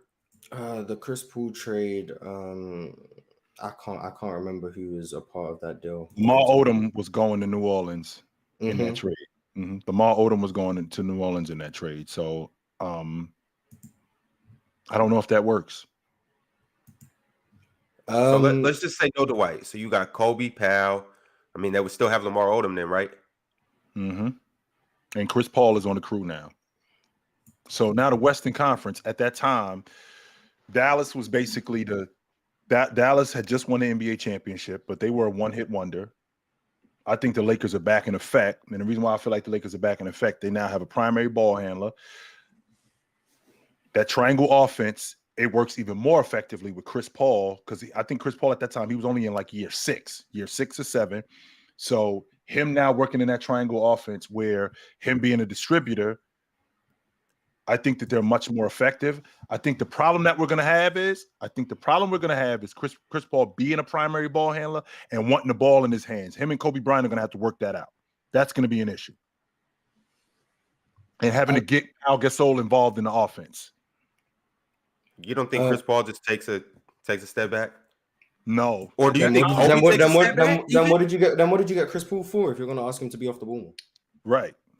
But that was also actually something else I was going to say. You don't think Kobe takes a step back, knowing he's in the latter years of his career? He has a dude that's in his prime, a dude that can run the show. You don't think Kobe's a little more lax? I know we didn't necessarily see that version of Kobe, but at the same time, at the point of his career where he was at, the team that they have, and also who Chris Paul is, I think Kobe would. Matter of fact, Chris Paul would be Kobe, the best guard that Kobe had played with, or the best ball handler, or anything of that sort. You don't think Kobe would be willing to, chill for a second? I think he might play off the ball more. I don't know if you call that taking a step back, but I think that would make it probably work. But I still think Kobe's gonna get his isolations. I probably think he's just gonna probably come off a few down screens and then get the ball high post, and then it's isolation. I guess that counts as taking a step back because Chris Paul's holding the ball. But I don't think it's a seamless fit. I'll say that. I don't think it's a seamless fit. I don't think they're just naturally in the finals for the next 2-3 seasons. I still think OKC are there. I still think the Spurs are going to be ascending. So I think they're a contender in the West, but I don't think it's just a guarantee they're going to rattle off like 1 or 2 or 3 championships. So I guess that's my thoughts on that. That's fair. Ox Gifted, you guys want to chime in on that? I'm happy they didn't get Chris Paul. Oh, yeah, my bad. Go ahead. Yo, Gifted, you. Yeah, we don't hear you. Gifted, we don't know if you're muted. I was muted. Yeah. I think you guys covered a lot of it well. I think Chris Paul at the time was a very good playmaker, and he would be able to take the pressure off of Kobe. I just question like how creative are they both going to be used? Like 2-man game options were like handoffs. I'm not quite sure the potential. Mike Brown wasn't a great offensive mind at that time, and he was the coach of the Lakers. So. Yeah, so like probably not. Right. But the talent is the talent. So that's kind of where like I'm at. Woody, y'all pretty much covered everything else. It would be cool. All right, what other duos do you guys got? I got a bunch, but I want to hear some from you guys. Kobe and KG. Kobe and KG. If Kobe picked up the phone when he was in China when KG called him about joining the Lakers, they made that happen, that's a three-peat, in my opinion. Straight away. KG and Kobe on defense is crazy, man. Now I'll talk about this one because that would have made me a Lakers fan. That's crazy. And you want to talk about my eye drifting? You want to talk about my eye drifting? That's crazy. Hey, but Mars, it's KG though, bro. Like if KG go, from a Kings fan saying you'll be a Lakers fan if KG goes, that's worse than me saying OKC. And from an offensive standpoint, I mean, how much better KG would have been in that triangle? Like when them playing off of him with the money mid-range game that he had, his ability to get to the basket, pass the ball too. Like that's where I was going. Now him playmaking and passing the basketball to other people, guys playing off of him. Kobe would have showed him the triangle offense, and KG was a lot smarter than people think he was as a basketball player. I think he would have picked up the triangle quicker than people think he would have. I think he would have been great in that triangle. But the one guy that I think about is like their mindset for the game too. Like KG and Kobe were like maniacs, and they like really made the other team like feel them. Like those two on the court together. Oh man, oof. That's crazy to me. What were you saying, Chill? You were about to make another point. Well, you brought up those two, and I pushed back with those two. I wish Shaq and Penny would have stayed together. I think it would have been something different if those two. Number one, I think he preserves Penny. I think Penny plays longer because he didn't have to do as much when he lost Shaq. Now he had to do a lot more, which elevated him breaking down. If he played with Shaq, I think that at some point they would have won it.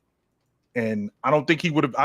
They were Shaq and Kobe before Shaq and Kobe. I don't think Hardaway was as good as Bryant, but the way he played off of Shaq. And I think that they would have upgraded. I think that they would have ended up moving off of Nick Anderson at some point because after those free throws, I think that he was gone mentally. I don't think he wanted anything to do with having the basketball and the meat and potatoes of the game. Having Dennis Scott as a shooter, I think he also preserves. I think Shaq and Penny, I think they also preserve Dennis Scott's career. I think he plays a little bit longer. I don't think he's out the league in 2000. I think he's still around. I would have loved to have seen those two guys together. I do think that at some point that they win it. Yeah, that would have been great. I would have loved them. I'm with that. I mean, we're pretty high on Penny around here, so I think we'll be in agreement on that. I got a duo. Go ahead. If Steph gets traded to Milwaukee, him and Giannis in the Bogut. Him and Giannis. Does Giannis develop the same way? Because that's what I was about to ask. That's the question. Kidd comes in and uses him as a point guard, but if Steph's there, does Giannis get that ball handling responsibility? That's my biggest question because I think if you trade Steph over there, Giannis isn't going to get those reps being like that on-ball guy as much. But my question is, does he need to like have that to still become this great player? Because with Steph on the floor with him, he's still going to be able to like dominate those advantages. I still think he's going to really be the same player physically, but I don't know if like his on-ball skills are going to be there. I think if we do it that way, and we just assume that the player is still going to be as good, then it makes it easier to talk. So I can agree with that. But since you bring up Steph, I would like to say the duo that I wish we could have seen was Steph and DeMarcus. You know what I'm saying? That would have been, all we had to do was draft him at number 4. We could have seen Steph. This ain't really a duo, but it kind of is. Steph and Mike D'Antoni. If he went to the Knicks, I see what you're doing. Oh my God! I see what you're doing. I think he doesn't have the same success. I don't think he wins 4 rings. Blah blah blah. Bro, these but the numbers he's putting up with Mike D'Antoni. He would be taking 23s a game. Like his shit would go up to like 12 and a half. Yeah, that's something I want to see. Oh my God! He had Mike D'Antoni. It would have been in the Knicks when Mike D'Antoni was there. Yeah. No, what year though? 2012 was he? So they still got Carmelo? Yes, they do. Yeah, Melo would be there. Okay. Which Melo didn't even like the fact that Jeremy Lin was going off. So now he gonna get Steph Curry. He would have definitely hated that. But I would have never been able to watch one of those games. I could have never watched it. I would never watch this game. Wow. Yeah, that's Steph Curry with Mike D'Antoni. Mike D'Antoni would make My this shit. goodness. I mean, Mike D'Antoni had Pau Gasol shooting threes in the corner. I guess my question That's what he had. I vividly remember that. Oh, how much God. off ball do you think Steph's game would be under D'Antoni? I think he'd use him off ball in situations just because Steph had that in his game just out of Davidson. Like, I don't think he would just fully remove that, but I don't think it's going to be the staple part of his game. If there was like a percentage split, it'd probably be like 80-20 in terms of on ball creation. Yeah. But I do think you just can't fully get rid of that out of his game just because that's who Steph is. And even if there's just some possessions where Melo has the ball, Steph's just going to be so active anyway that you're going to have to start just running sets for him. And I think that's probably what would end up happening. But I just want to see what it would look like, Steph and Mike D'Antoni. We saw James Harden. Steph's doing that on just much higher efficiency, in my opinion. He's not pounding it. Yeah, he's not pounding the basketball like that. He's getting much better looks. He's definitely more efficient. Way more threes, way more not way more free throws, more efficient free throw. I just really want to see what that will look like, honestly. That's very, very intriguing, Mars. Do the Orlando Magic? No, I'm sorry, not the Orlando Magic. Do the Toronto Raptors win it with Vince and T-Mac? They get to the finals, just based on the Eastern Conference landscape. Just based off the East being what it is. At some point, they get by. They get past Philadelphia. You think they get past the Nets? I think 0-1. I mean, they were one Vince shot away from getting past Philly anyway. Right. You had Tracy McGrady, who at that point wasn't Orlando T-Mac, but he was still a good player. That's another complementary scorer who I think helps that team. He wasn't egregious defensively, so I don't think you give too much back. You still have guys like Antonio Davis on that team. I think Alvin Williams was on that team. I think, and then in the conference final, I don't know if they beat the Bucks just because I think the Bucks were very good. But 02-03 when T-Mac really ascends and then he becomes a much better playmaker, his athleticism really seems to just becoming more functional. I think that's probably the years where they're probably making deep postseason runs, and I think they can probably get over the Nets.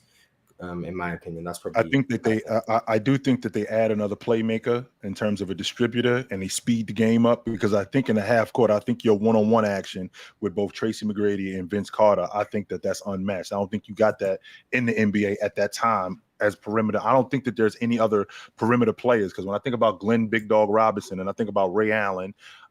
Just in the Eastern Conference alone, those two guys are 18 to 20 a game scorers. Allen Iverson didn't have a 20 a game. Another guy on the wing that was elite. So when I think about Tracy McGrady and I think about 18 to 20, go up. Yes, that's what I'm thinking. So when I think about a guy like Tracy McGrady and I think about Vince Carter, I'm thinking about a guy that could get them to basketball, not just in transition, but when the game slows down, a guy that could keep the defense honest, where they can just go and create shots for themselves and just be great one-on-one players. I think they would have been awesome in that aspect. What about Jay Kidd when he was on his way to the Spurs? I don't know how to say this. Do you think T-Mac and Vince moves you more than if he paired up instead of Vince with Tim Duncan? And that's one of the main ones I wanted to talk about. And it's a backstory behind the whole thing too. Yeah. Bob, you know the backstory, right? I view that as the biggest what-if trio because imagine Grant Hill is healthy and you have Duncan and T-Mac. That's a trio in my opinion. Well, there's your playmaker in Grant Hill. And I think that team is running the Eastern Conference. Yeah, there's your playmaker and there's your distributor in Grant Hill. That's the guy that's really getting you involved in the offense. You got your low post guy. But when you're talking about when you're talking about Tracy McGrady and Tim Duncan, you would have to add Grant Hill into that had he been healthy. But just with Tracy McGrady and Tim Duncan, I don't hate it. I don't hate it because I feel like Tim Duncan, you're going to get him involved in the offense. You're going to get him he's going to get buckets. Defensively, he's going to make your team that much better. Tracy McGrady, you got your wing scorer. It could very well be a Shaq-Kobe kind of comparison. I think the Shaq and Kobe are better. I think that they're better in the aspect that Kobe might be a little bit better distributor. I think he's a better playmaker. And I think that with him and Shaq, how they play off of each other, I think that would have been better. Plus the fact that they played together longer. Right. When you put in Tim Duncan with Tracy McGrady, you throwing these two dudes on a crew together. Shaq and Kobe actually got an opportunity to grow together. So I think that would be the difference. But I think that Tracy McGrady and Tim Duncan I think that they would win. I just don't think that they would win as much. Chill time. So that was definitely free agency though, right? There was no way the Spurs were going to trade Tim Duncan, right? Yeah, he was a free agent in 2000. That was 100% free agency, yeah, he was a free agent. So you know the story, right? Yeah, with the plane and all that, with the family. Yeah. You trying to tell the people who don't know what actually happened and why Tim Duncan didn't come? Guess who the coach was, everyone. I'm pretty sure most people do know. I'm getting a headache thinking about this. For anybody that's been living under a rock, though, Tim Duncan was ready to sign with the Orlando Magic, but then Coach Doc Rivers said that his family wouldn't be able to fly on the team plane to away games and whatnot. And that was Gotta the love Doc Rivers. Why was he prepared to leave San Antonio though? What's with I have no idea about that, Mars. I'm pretty it's sure Orlando. Just to play with T-Mac, you know what I'm saying? But coming on, he's from the DR, right? They just won the NBA. They just won the NBA. They won the NBA championship the year before that, and in 99, 2000, they had lost in the playoffs early because he was hurt. But you got to remember who we're talking about, Mars. Remember, we're not talking about a 70-year-old Greg Popovich. We're talking about a to-the-grind Greg Popovich. He was always on him. And maybe this guy doesn't work for me. Maybe this guy doesn't work for what I'm trying to do. And he was constantly on him. So when Tim Duncan comes back, Greg Popovich is still hard on him, but in a different way. He's not constantly screaming at him. He's not constantly on him. He actually had to change up his style with Timmy. So otherwise, he was going to lose him. It was a wake up. Yes, I'm going to lose this guy. Otherwise, I'm going to lose him if I don't change my style up. So I think that had a lot to do with it. The one I wanted to talk about, and I'm looking for some insight to figure out why. I've seen the interview. I can't exactly remember what Jason Kidd was saying, but why did Jason Kidd not go through with signing with the Spurs, even though he verbally said he was going to come sign with them and then decided to stay in New Jersey? Why did he do that, and how much does he regret doing that? Man, I would have loved that. I think that first of all, I didn't understand. I mean, they had a young point guard in Tony Parker. Don't get me wrong. Jason Kidd was better. I will not argue that. I think Jason Kidd was better, and I think you're going to go with the young kid who I'm going to have him way longer than Jason Kidd. Plus the fact that the New Jersey Nets, they were in the NBA Finals, and Jason Kidd was boss in that area. I mean, the New Jersey Nets had never been to the NBA Finals.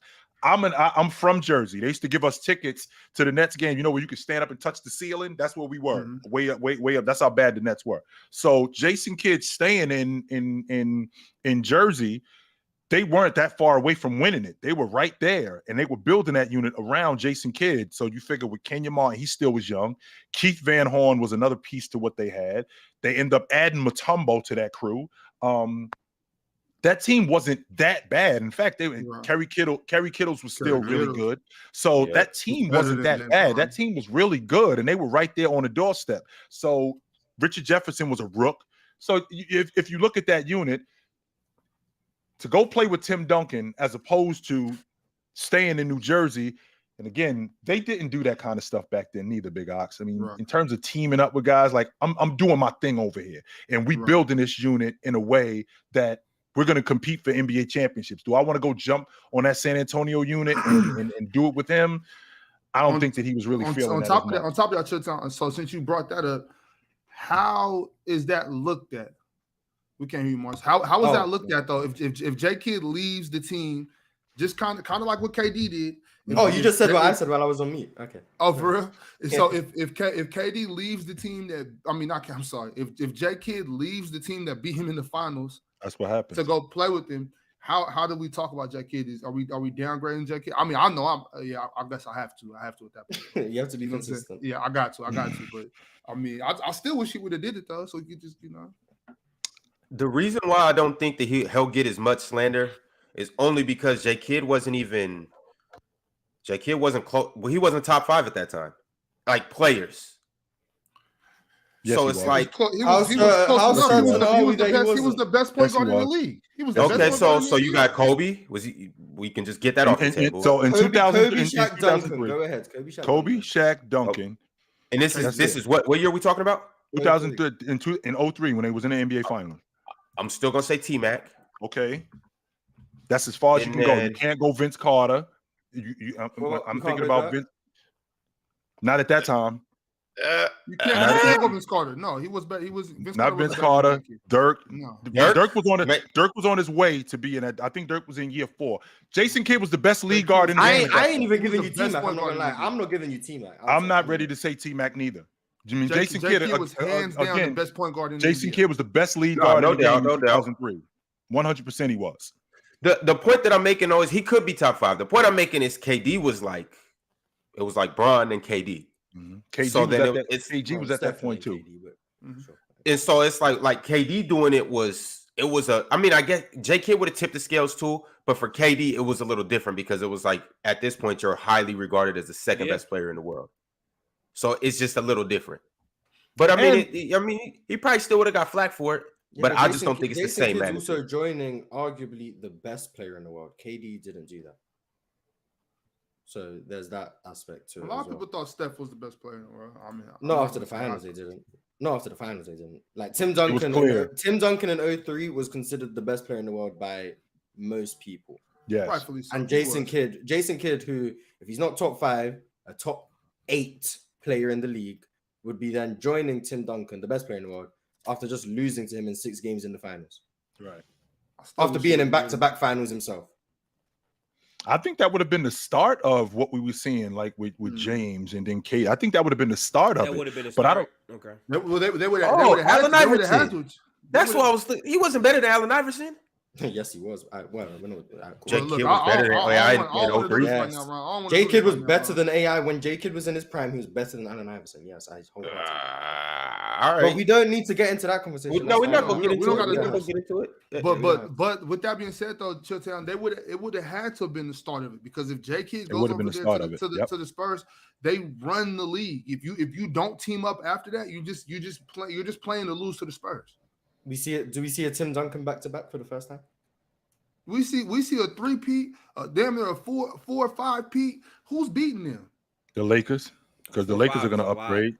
Yeah, you wow with that big ass. But this was in 03, right? 03 when Kobe Bryant was 04. They win 05. I get that. Whoa.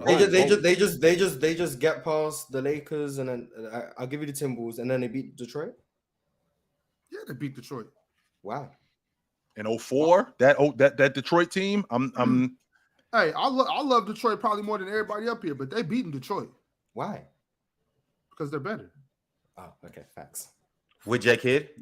Yes, with J Kidd. That means Tony Parker is out. All right. So that means Tony Parker is out. You're putting Jason Kidd in, and now Ginobili is going to play off of Jason Kidd, and he's going to play off of Duncan instead.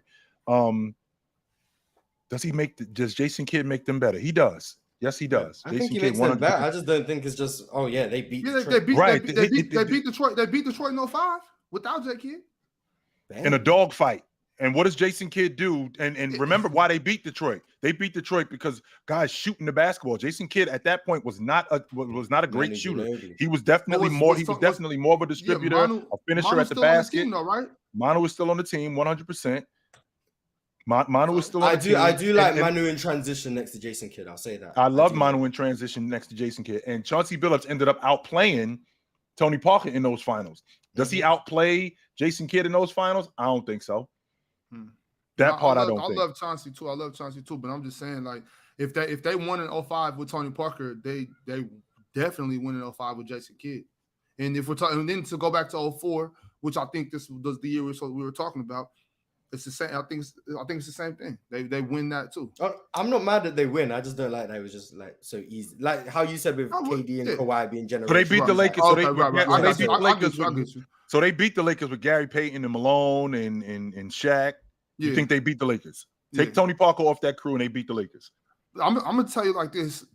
That might be one of those Spurs. All that generation of Spurs. That's already like one of my favorite. Dynasties or whatever you call it. But you add Jason Kidd to that, it's hands down for me. Like, but do his rings count? Yes. All rings count. All rings matter. I just want to see him being consistent because I mean he's doing a KD. He is doing a KD. But is he doing a KD like KD though? Don't get me wrong, Mars. I understand that they played them in the Western Conference Championship and they lost to him. But the fact that they were up 3-1 and then he jumped on that unit the way he did, I mean, Jason Kidd, he was a free agent and then pursuing him in free agency. It wasn't. In fact, during that time, that the conversation during that time, Mars, was that would be great if Jason Kidd got on that crew. How much better would they be if he was on that team? Yeah, because as opposed to Jason. As opposed, there's no social media. That's why. Social media right. And Mars, right. I think that would have affected it too. I'll put it to you this way. Remember, Jason Kidd did it, and I love Jason. He didn't play great in the 03 finals. He was not. He didn't play great. He lost to the Spurs. He then joins the Spurs and then rattles off three rings. What we doing here? Like, I'm telling you guys, it's all magnitude. J. Kidd was debatably a top 5 player. KD was a top 2 player, top 3 at the worst. So it's just a different degree. Yeah. Well, you got to look. I'm looking at it. I'm looking at it from like my age. When KD did that, I was a grown man. You know what I'm saying? So I'm looking at it that way. I got morals. I'm looking at it from that. In that time, I'm like 11, 12 years old. So I'm just like, hey, this basketball. Go do your thing, Jack. Right. And during that time, and if I'm remembering the narrative, during that time, there was not a lot of pushback for that. When Jason, when the talk about, because I remember Tony Parker having to answer questions about Jason Kidd possibly coming to the team, and Tony Parker was like, I don't know why we need him. I don't know why they would be pursuing him. And there were plenty of people who were thinking that this would not be a bad thing if Jason Kidd got on that crew because he's better than Tony Parker. So he would push them over the top, as opposed to us looking at it like, well, wait a minute, you jumping on this crew because you can't beat them. That wasn't the narrative back then. The narrative back then was. What I'm hearing now is the old heads of today were just like the young generation are now, 20 years ago. Mars, I keep telling you. Mars, I keep telling you. But now that they're older, they want to crucify guys like KD for doing it. Wait, when it was happening in their time, they were all for it. They were okay. Fellas, we got it. Unfortunately, no, we got to wrap things up. Unfortunately, before Mars exposes our whole generation and the generation behind us and everything. But no, we really do. We really do got to wrap things up. Appreciate y'all for tuning in. Like the video on the way out. Yo, Gifted. It was an honor having you up here. I see you ran ticket off, so I don't know. Maybe we might have to get you back up here to see if you can, follow up this performance with another one. Hey, man, I appreciate the opportunity up here. I'm a new content creator at Gifted Hoops on YouTube. I make a bunch of videos about the NBA.